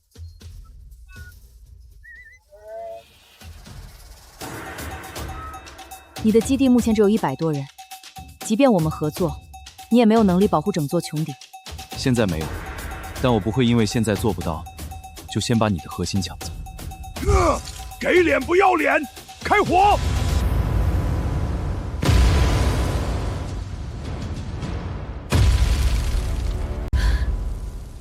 启动恒星能源核心，全功率为屏障功率。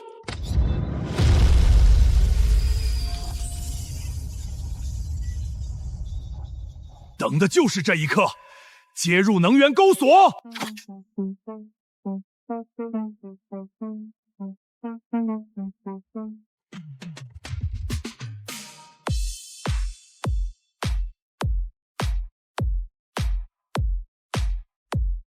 他不是来谈的，他要把人和核心全抢走。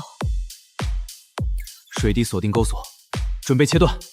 别动，我们84个人的火种都在爆炮回线上，水滴碰任何一个控制器，人和核心都会一起炸。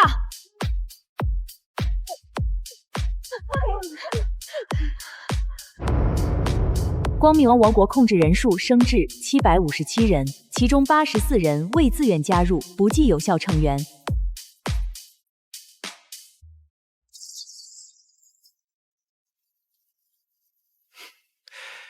想让探测器彻底转向吗？你有办法。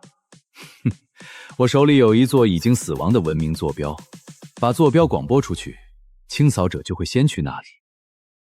这座城市在上一次乱纪元就死绝了，那里没有活人，只剩一堆没有价值的废墟。你们只需要把这座空城的坐标全域广播出去，就能完美转移清扫器锁定航向。废墟无文明、无活体、无高能信号，就算被清扫打击，也不会产生任何连锁风险，是你们目前唯一的安全脱身方案。我的条件很简单：第一，告诉我黑浴场雏形的具体藏匿位置，我要拿到高阶科技筹码；第二，静默工会从今往后不准再追究我盗卖坐标的所有旧账，彻底翻篇。会长，我觉得这笔交易可以做。屏幕数据摆在眼前，灰城信号 0.1， 彻彻底底的无人废墟，广播一座空城的坐标，没有任何道义负担，也不会伤及任何活人。是啊，会长，我们现在总共就126人，全员命悬一线，难道真要为了一座早就死寂的空城，赌上我们所有人的性命陪葬？我们先活下来，先熬过清扫危机，后续再跟魏川清算旧账，难道不行吗？留得青山在，不怕没柴烧。不急，魏川的交易从来不会守无缘无故的便宜。所有人先冷静下来，不能仅凭表面信号下定论。我们必须先彻底确认，这片地大，这座灰城之内真的没有半个活人。确认无误，再谈交易。水滴全功率赶路会释放强烈信号，暴露工会位置。绝对不能开启高能模式，主动扫描模式。关闭所有高能组件，主动探测模块，只启用预设惯性轨迹，全程低速镜面航行，零能量外溢，零信号泄漏，只靠被动光学记录勘察灰城全貌。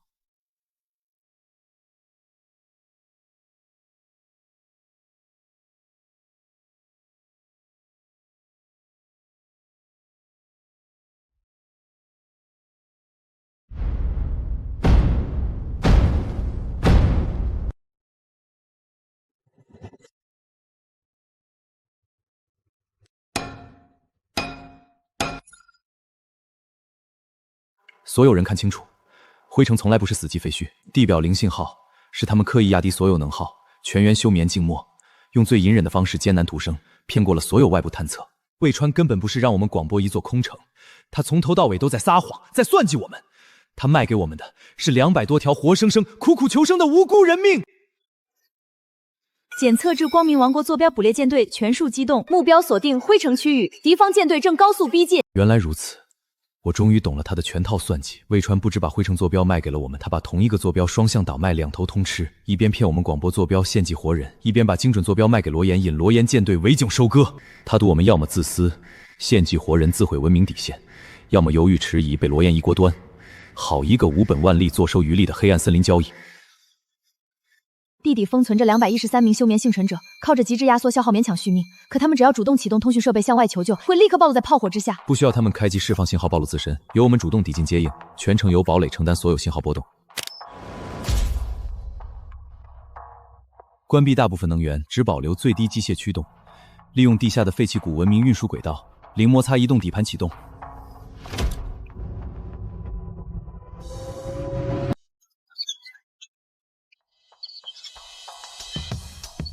仔细排查地下洋体所有角落，甄辨存活人员，具备特殊天赋、技术能力的目标全部抓捕带回，强制收编。剩下的普通流民不需要费力抓捕，留在灰城地底，当做持续性热能信号诱饵，持续吸引巨兽与深空探察器牵制静默工会的注意力。明白，往地下高温蒸汽，逼他们滚出来！队长，设备全部失灵了。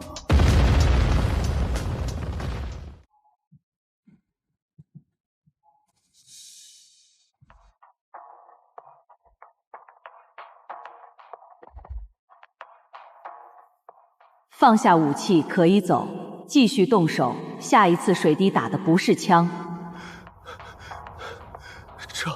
所有人立刻撤退！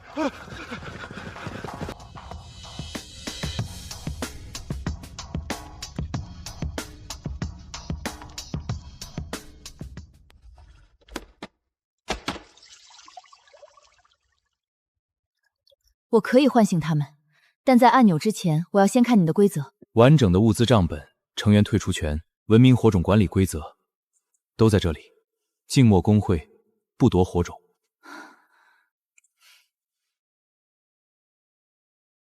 我们愿意将整套真菌循环肥培育仓切入工会公共生产网络，每日产出食材、营养液全数公示产量，按照人头均等分配，所有收支全员可查，透明化管理。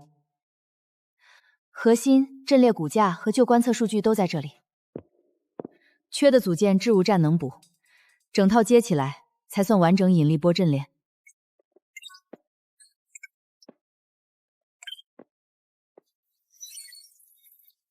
陆晨，魏川还将静默会所处的大致区域范围给到了光明王国那边。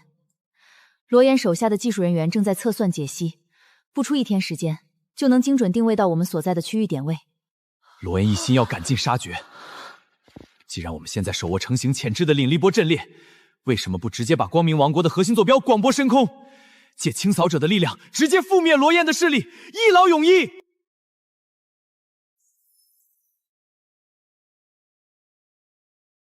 直接公布光明王国的坐标。罗燕之前把我们当文明诱饵，根本不配活。他抓了绿洲的人，拿奴工为吞城者，现在还要算出我们的坐标，一炮轰了我们。都安静，听我说。罗燕带领的搜索小队已经靠近我们的地下聚居区，目前他们已在周边完成部署，并做好了进一步推进的准备。我们必须尽快做出应对，不能让所有人陷入被动局面。罗燕越过边界，采取激进行动的情况已经确认，但他所控制的范围内还有许多普通居民受到严格管理，无法自由离开，也有大量底层人员被安排从事繁重工作。他们和我们一样，都受到当前局势的影响。难道我们只能毫无对策，一味被动等候对方采取行动吗？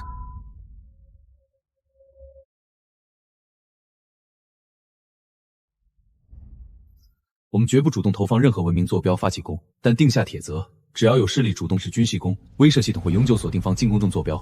引力间量子通信和制度系统已全部接入死线装置，一条无法由单人关闭的自动发送链建立完成了。很好，以此作为我们的底线屏障，在此向黑森林全部势力宣告，绝不主动探测对外广播和任何文明坐标，不会以清扫作为主动开战的凶器。但是任何势力只要动用武装力量主动进攻公增地理位地，均被点位。倘若进攻会所会只和核心生存位，攻击者经认坐标将自动纵向深空进行宇宙级广播，后果由进攻方全权承担。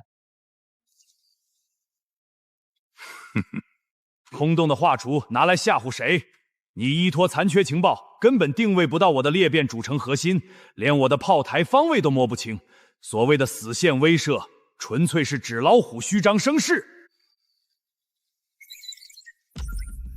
罗岩，不要直接发起冲击，对方并非刻意施压。这套全域联动系统已经解锁了星际公制广播的权限。闭嘴！不用长他人志气灭自己威风。我的技术团队已经将静默公会的藏匿范围压缩至3处可疑点，我起裂变炮会依次覆盖轰击，3处点位轮番打击，必然能够命中他们的堡垒本体。我把其中一个坐标标记为可信度最高，尾款立刻打给我。3个假坐标分别走了3摊条渠道，前2处分别由流浪商人、散兵猎手流传扩散，只有第3处点位全程只经过未穿的坐标交易网络流转。只要罗燕集中火力轰击第3处假标，就能彻底坐实未穿持续为光明王国校准精准情报的事实。同时，裂变爆炮开火轰产性高能光束，我们能够顺着光束给反向解析，锁定裂变城主炮阵地里的真实地理坐标。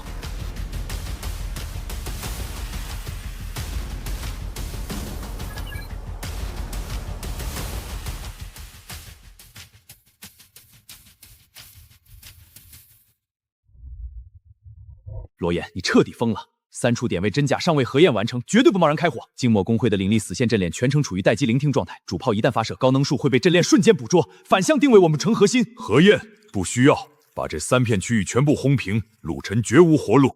那是死线引力侦测，你一开炮，他就能沿光线反推回来。只要击杀陆晨，他耗费心血搭建的死线装置、引力阵字都会一同化作废墟。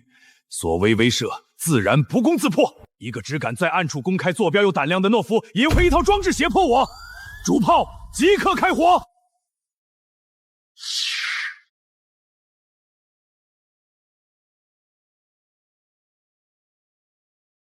陆晨，这就是执意与我作对的惨痛下场。你的藏身地已经被炮火抹平，一切挣扎都是徒劳。怎么可能？信号分裂了，那片山谷是空的。光明王国主城真实地理坐标逆向验证完成，坐标数据锁定完毕。死线威慑惩戒目标档案登记完成，触发条件待命。现在，你该知道我不是在吓你。发射主体已被探测素自主锁定，2小时后打击。是你自己裂变主炮超高能开火，让我们完完整整暴露在探测器的视野之下。清扫者要来了，放我们出去！立刻封锁所有对外城门，禁止任何人私自逃亡。谁敢在这个时候逃跑，谁就是背叛整个人类！全部给我滚回去！你们赖以生存的恒星本源核心，如今成为光明王国外层裂变防御护盾的核心能源。想要保住性命活下去，就默默祈祷这套护盾能够扛住深空清扫的毁灭性打击，立刻解除生态保护，把所有核心能源转入裂变护盾。恒星核心能源大批量抽冲过载输出，整套地下生态循环系统会直接崩溃。就算种子库拥有独立备用电池，储能有限，最多也撑不过12个小时。所有储备幼苗物种种子全部都会彻底消亡。人都要死了，还管什么粮食？要么解除保护，要么我现在就杀光联邦的人。我答应你。这套裂变护盾仅仅是普通高能能量屏障，它根本抵御不住清扫者的白光打击。罗燕从头到尾都在欺骗城内所有人，把普通民众留下来充当护盾的缓冲垫，用来消耗清扫的攻击威力。量子通信链路建立，裂变护盾挡不住清扫。午夜我会开3分钟黑域走廊，你们同时切断12座王权中继塔，火种恢复90秒自由。这不会是陆晨的圈套吧？只有90秒，想活就自己走出来。罗燕已经把184名老弱赶到反应堆外围地区，那片区域连通废弃旧维护隧道，我们一部分人已经冒险偷偷撬开了隧道的应急出口。这是中继塔结构，照着这个切断线路。量子信号倒计时已经完成全域同步，所有人严格听从统一时间指令行动。不对，还有第13个中继节点，它不在城市线路里，就在罗燕的文明火种里。只要这枚火种内部的总控节点没有失效，就算12宗金塔全被切断，罗燕依旧可以凭借火种瞬间重协管锁死所有人的火种权限。我们的营救计划会全盘落空。苏荷，隔离密钥手环可以改装成王权信号阻断装置，改装图纸我现在传输给你的终端。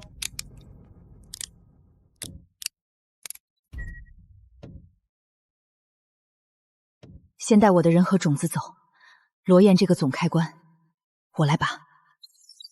手环线路异常。午夜0点，公开处决叛徒苏荷，示众惩戒，以此警告城内所有心怀异心之人。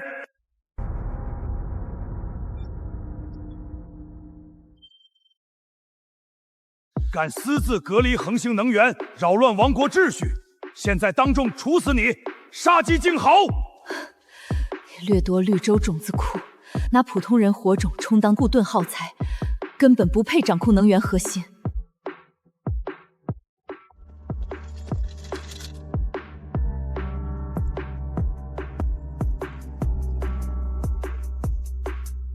陆晨，我刚解析王权线路，12座中继塔只是分控，罗伊自身火种是第13总节点，只毁分塔没用。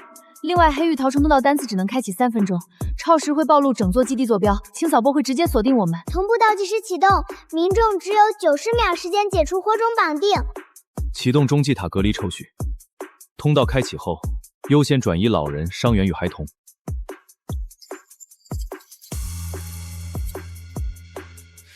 他们居然敢违背我！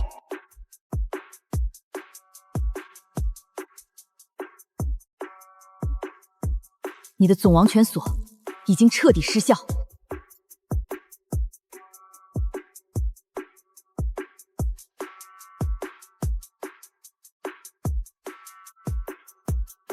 黑举通道限时3分钟，丢掉所有发光、发电设备，快速撤离。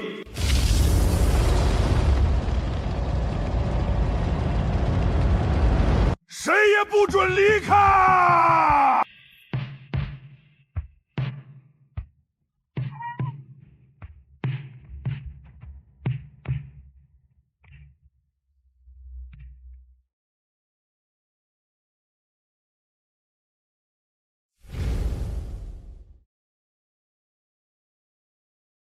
局部围堵清除启动，950名幸存者全部归队。空间率、维度3大升级核心材料集齐，满足5阶黑域移动城升级条件。24小时后执行黑星全样本清场，所有人类仅为实验观测样本。集齐3枚中距核心建造曲率方舟，是我们唯一返回地球的生路。3大中距核心我们已经集齐，但监察者锁死了系统自动建造，方舟只能人工拼接熔焰。立刻分配工序，拆解闲置设备，回收金属板反，留给我们的清场时间不多了。我会全程记录恒星运行轨迹，就算系统星图消失，我也能推算返航路线。我持续监控深空动静，一旦监察者有动作，第一时间通报。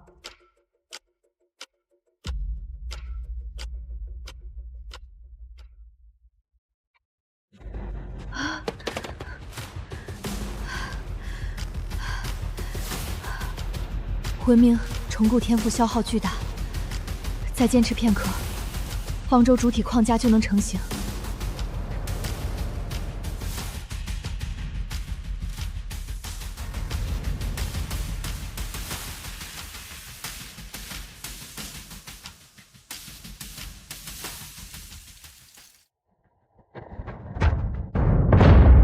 首轮维度压缩波冲击抵达。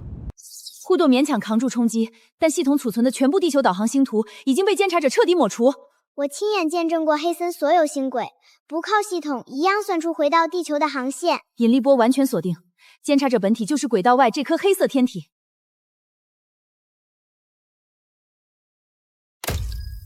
把950人全部的文明火种接入宇宙广播链路，方舟一旦被摧毁，监察者会扩散至全宇宙。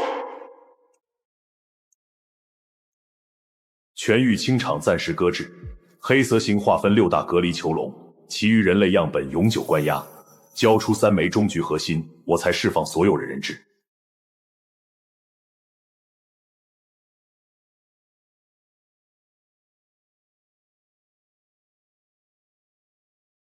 交出空间去绿维度3枚终局核心，6大隔离囚笼内所有人类样本予以释放，拒不配合。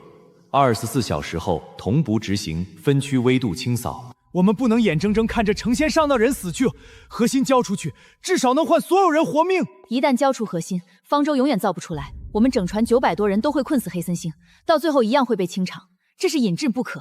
可外面的人什么都没做错，凭什么要替我们承担监察的惩罚？清河，有没有不交出核心也能救出囚笼幸存者的办法？我翻遍遗迹留存老旧数据，黑森地下遗留一套废弃量子隧道网络，隧道内部屏蔽大部分深空扫描，小队分批潜入，不会暴露坐标。但隧道通行会持续释放能量波动，一旦大批量人员同时穿行，波动叠加，监察的清扫波会立刻锁定整片区域。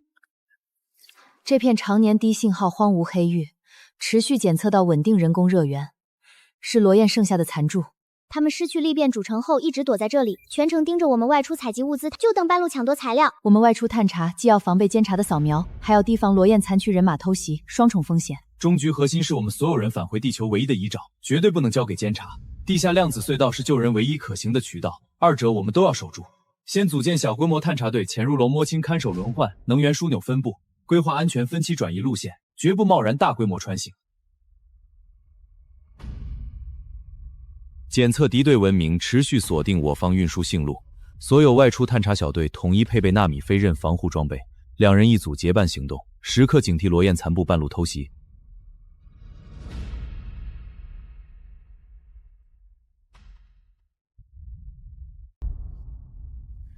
绝对镜目的在黑森星部光面，光热震动都会触发灭杀。3恒星熔炉处于3星引领力焦点，常规舱体靠近即熔，2处风险都这么高，不能集中兵力逐个攻取吗？恒星核心只够2次超距弹射，弹射后主城无法跳跃，要同时行动。黑域移动城必须拆分，拆分后主城保留穹顶、真菌舱与引力波阵会，你2人坐镇，守住500多名成员。拆分后黑域场分散，隐匿压制率跌到不足50%，3支队伍都有暴露风险。任何一支暴露，都会提前引来清扫。我去3恒星熔炉，只有我的轨迹记忆能还原3星运行规律，锁定取核心窗口。我同行，去绿核心，必须现制作承载外壳。沈兰、苏荷留守，我去墓地取空间核心与识别码，再折叠进入监察塔。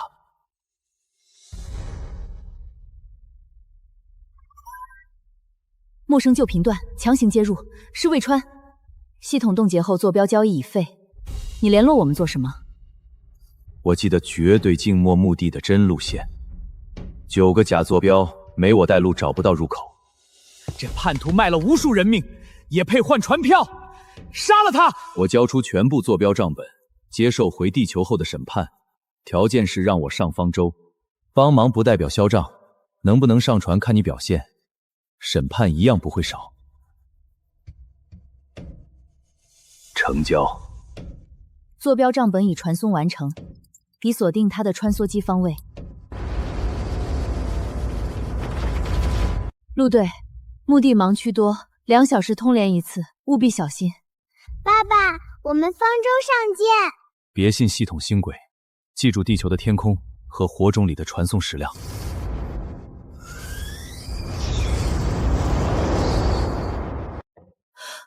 引力波报警，烈火堡垒裂变信号指数级飙升。罗岩把堡垒改成升空载体，目标是监察塔维度核心，一旦得手，无人能治。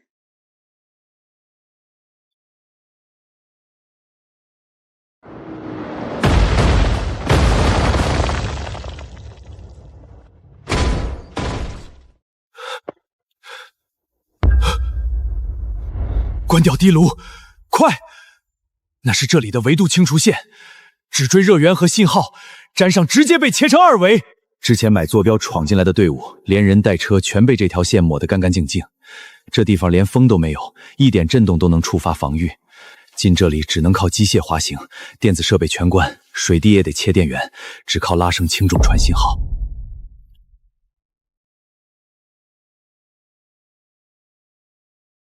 绕开9个假坐标了，之前来的人全死在假墙前，连门都摸不到。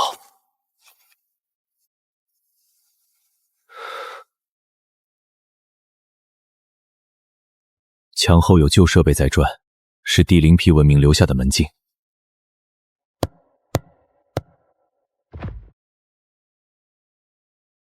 你怎么知道敲门暗号？白塔遗迹里见过同款敲击密码，是早年幸存者通用的接头方式。27年了，终于有人闯过清除线进来。空间折叠核心在哪儿？赶紧拿出来，外面监察者随时扫过来。核心在最里面，可它撑着36具脱水舱的维度稳定，硬拔的话，里面的人会被空间挤成薄片。现在外面几万人等着这核心造方舟，总不能为30几个人耽误所有人吧？人都要救。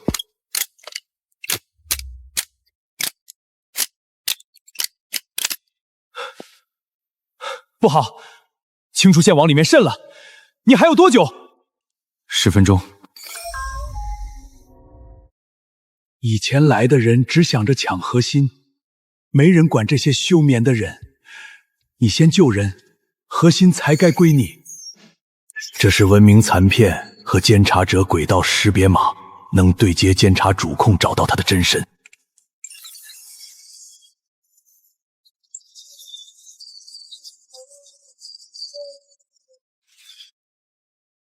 沈兰，讲。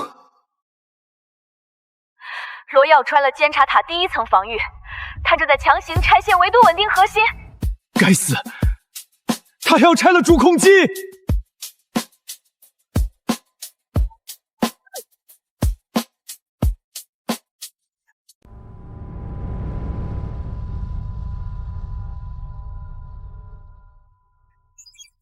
系统残留的轨迹显示，安全取核窗口8分钟后开启，持续43秒。我现在就着手预备曲率核心的承载外壳。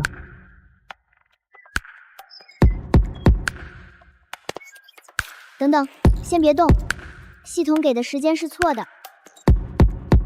再不准备就赶不上窗口了。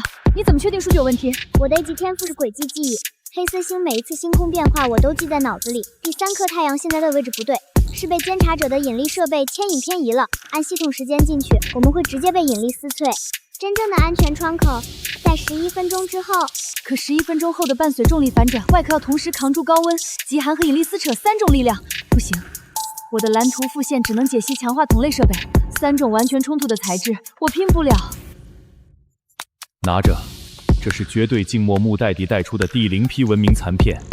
残片在和我的天赋融合，蓝图复线正在升级，是 S 级文明重构，不同材质也能强行适配融合。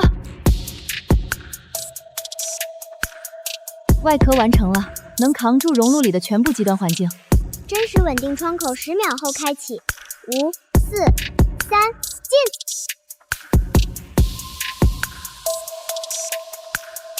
驱力驱动核心锁定，正在接入稳定槽。重力窗口提前闭合了，熔炉要塌了。跟我走，这条引力线是唯一没有被扭曲的安全通道，我记过它的运行轨迹。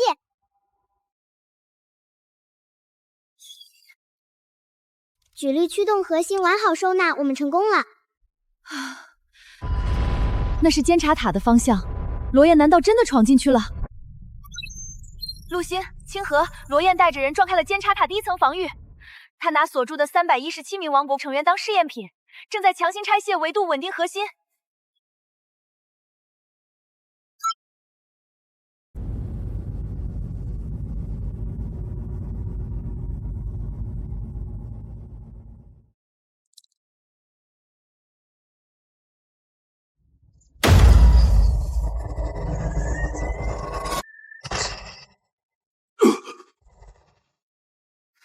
又是错的！罗王，普通火种根本扛不住维度核心的能量，再试下去人就没了。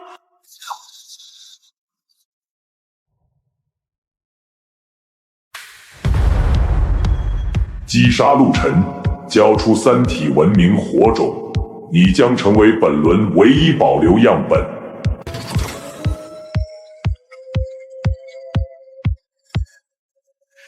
我就知道，我和那些废物不一样，他们是样本，而我是最后的胜者。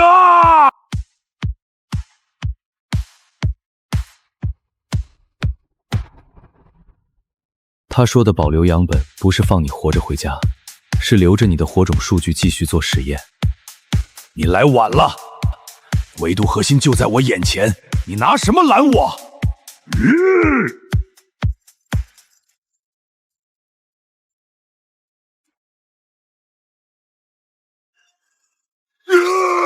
核心和监察塔基座是一体的，你硬拔出来，它的维度排斥力会撕碎所有非适配火种，你的烈火堡垒根本接不住。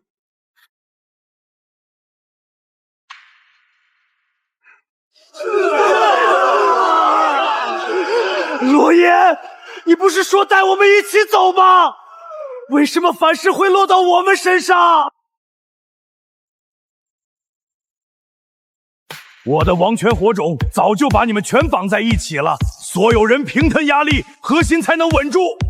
只要我能离开，你们的牺牲就有价值。质子，切断防御系统。尖塔自动防御正在切，数百道高能光束正在锁定位面，正在破解节点。陆晨，你不是最喜欢救人吗？核心现在就是他们的命，你敢抢，他们全得死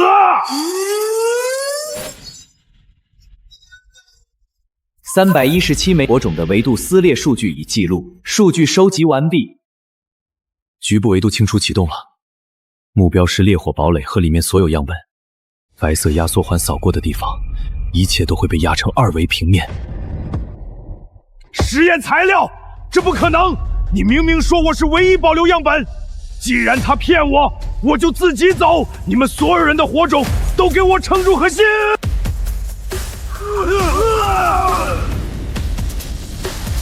不到5分钟了，你攥着王权不放，到最后也只是监察者的一组数据。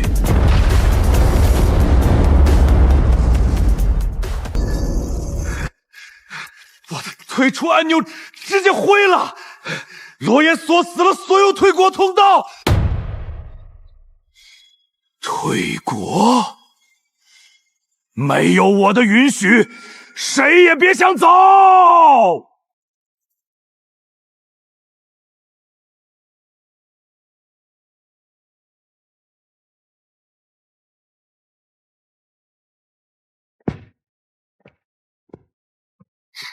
爸，空间折叠核心和曲率驱动核心都带到了。不能硬拔核心，王权链把317人的生命和核心绑死了，硬抽心，所有人的火种都会直接碎裂。必须先搭维度稳定桥，把他们承受的维度压力全部转到黑域移动城。用空间折叠核心建立能量通道，驱离核心引流分散反噬，最后由黑玉移动成的强相互作用装甲扛住最终压力。全部搭建完成需要多久？就算动用文明重构天赋，至少也要3分钟。监察塔外纬度压缩倒计时正式启动，只剩3分钟。压缩环扫来，整座堡垒都会压成2维平面。哈哈哈哈哈哈！别白费力气了，他们是我的，全属于我。所有人扔掉外界设备，火种留在自己身上，整个人穿过折叠通道，王权附带的压力由移动城全部承接。关死所有出口，谁也不准走！他要拉我们所有人陪葬，凭什么我们要为他的野心死？滚开！老子不给疯子陪葬！大家一起砸开通道，冲出去！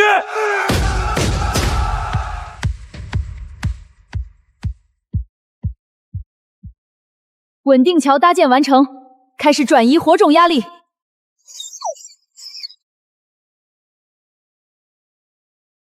第一批压力接过来了，装甲还撑得住，继续转移。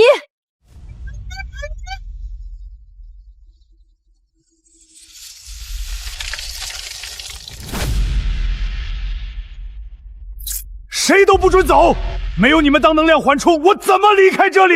释放王权节点，交出维度核心，你也可以作为普通成员进入方舟。普通成员还能保留国王权限吗？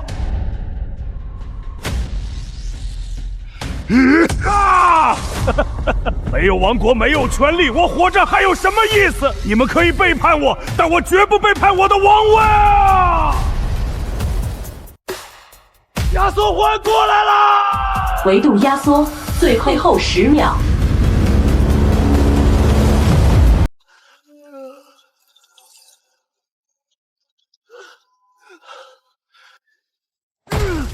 谁也别想走，要死，大家一起死在这里！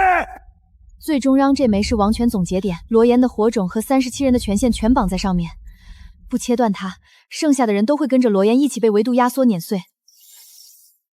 水滴，沿维度稳停桥静默进入堡垒，不要碰维度核心，只切断王权节点机械固定支架，强相互作用材质不会触发能量反噬。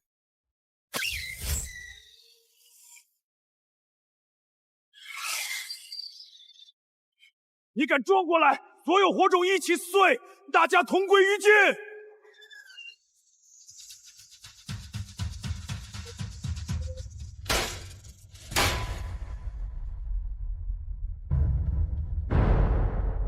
王权节点失去固定，绑定外路松动了，立刻接入维度稳停桥，转移火种界标。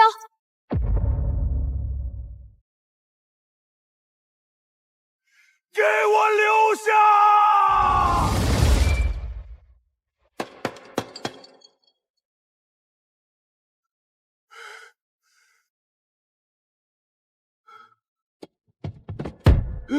陆晨，再开一次门！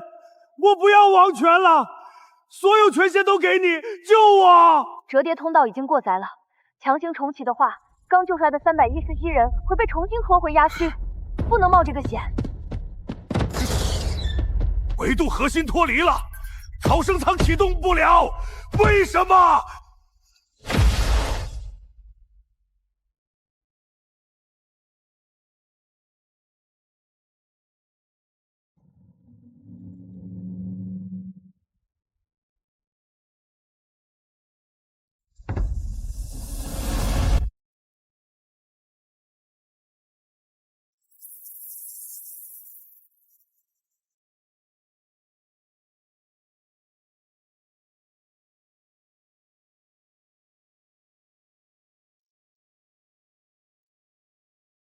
不好了，监察者启动了全样本清场，时间提前了。更糟的是，猎场系统冻结了所有自动制造和升级权限，我们没法像以前一样送材料进核心自动进阶。系统只是锁死了自动组装链路，蓝图材料都还在。对，文明重构天赋可以手动拼接结构，方舟我们自己造。只剩12分钟了。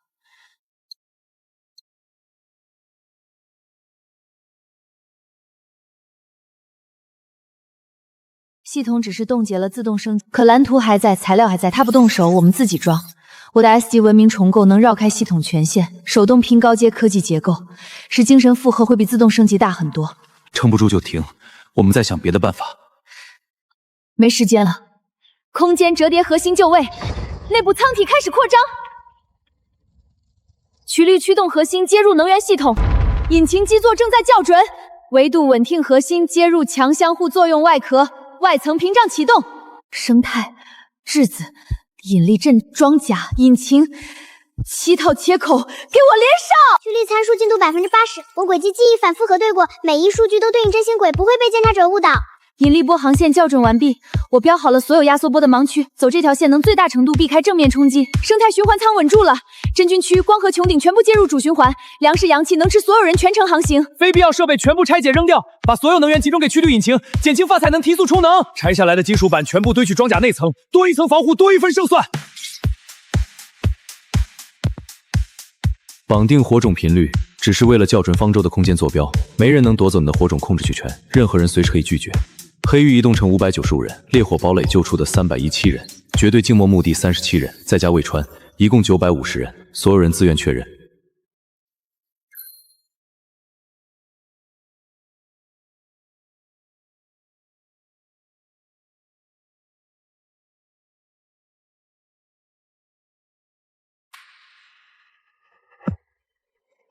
950组火种频率全部同步完成，折叠空间坐标校准完毕，能源全由恒星核心提供，火种只同步部频率做空间校准。关掉多余设备后，引擎充能压缩100秒。清场倒计时1分59秒，第一道维度压缩已经压过来了。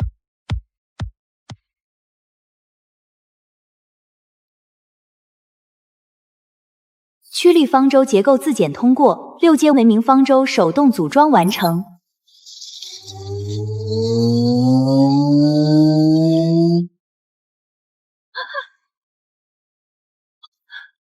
第一轮外压缩撞接触，外层装甲未破裂，装甲抵消了正面冲击，但维度力放再把方舟往地下压，维度稳定核心已经全功率运行，内部空间暂时能稳住，再被压久了舱体结构会错位。曲率引擎充能还要多久？超载充能还剩85秒。监察者把方舟内置的恒星数据全删了，导航系统算不出脱离航线。星儿，别看系统，监察者管控着猎场所有官方数库，他想改就能改，用你的轨迹记忆算。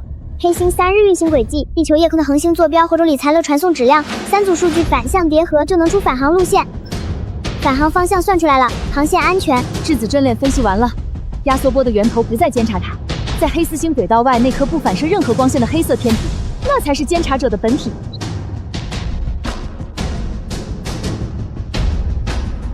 坐标已经送入死线威胁系统，但必须验证目标真性。假坐标触发不了宇宙广播。1号水滴，剩余能源全部压上，贴近天体表面取物质材样本。强相互作用材质能扛住表层能量反噬。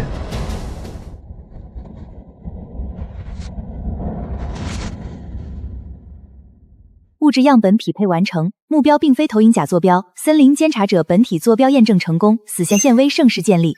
把广播链路分散到内所有文明火种里，死线没有单独开关，只要方舟被摧毁，坐标会自动向全宇宙扩散，谁都中断不了。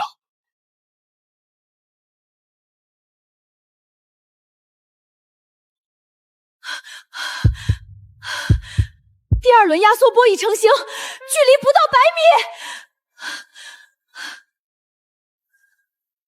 方舟毁灭，放我们离开，坐标永远留在这里。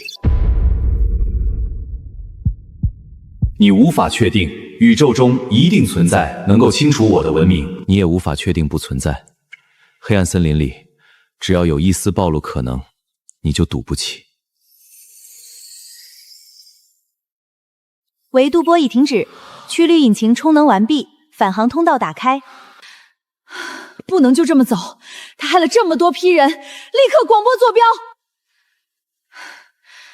他以后还会抓新的人类样本，我们不能放过他。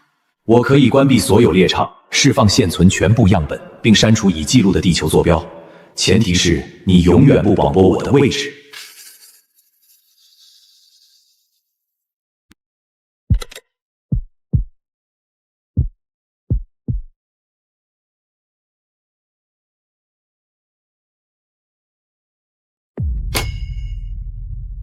通道已开启，只要进入，方舟便能离开黑色星。3个条件，你全部答应，我才会收手。第一，关掉所有猎场分区，放出还活着的全部幸存者。第二，删除地球坐标所有文明实验数据和后续投放计划。第三，永久关闭人类投放通道，其余样本不属于你的文明，拒绝开放。那就一起赌，看是你的猎场先因坐标暴露崩溃，还是我的母星先被其他文明毁。黑暗森林里，你赌不起。封锁已解除，一次性地球返航指令已显肉州隔离导航舱，数据库的地球坐标与所有备份开始删除。平地零批识别号独立核验12个猎场分区，投放门全部关闭，火种强制锁解除。地球定位文件文明实验数据副本与投放正在清零，进度同步，确认全域封锁解除。空间折叠核心已打开12道黑域接引门，门上没有强制绑定提示，不用交火种，也不用签所属契约，是真的。走，我们进去。熬了这么久，终于能回家了。妈妈，里面有光，不冷了。包括法州原有950人，裂变成外为184人在内，12个分区共12043名幸存者已全部登舰。地球定位备份与实验数据全部清零，无残留。启动驱旅引擎，进入返航通道。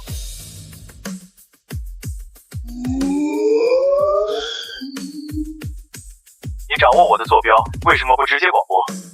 死线系统会一直盯着这里。你敢重开猎场再抓人类样本，我的坐标就会自动发往全宇宙。这不是交易，是约束。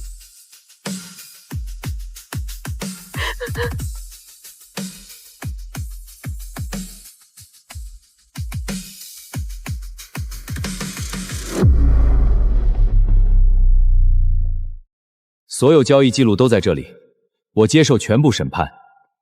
低磷能源、生态循环和医疗技术转入民用评估，坐标广播、维度压缩和武器化驱度技术实行多钥匙封存，多国联合监管。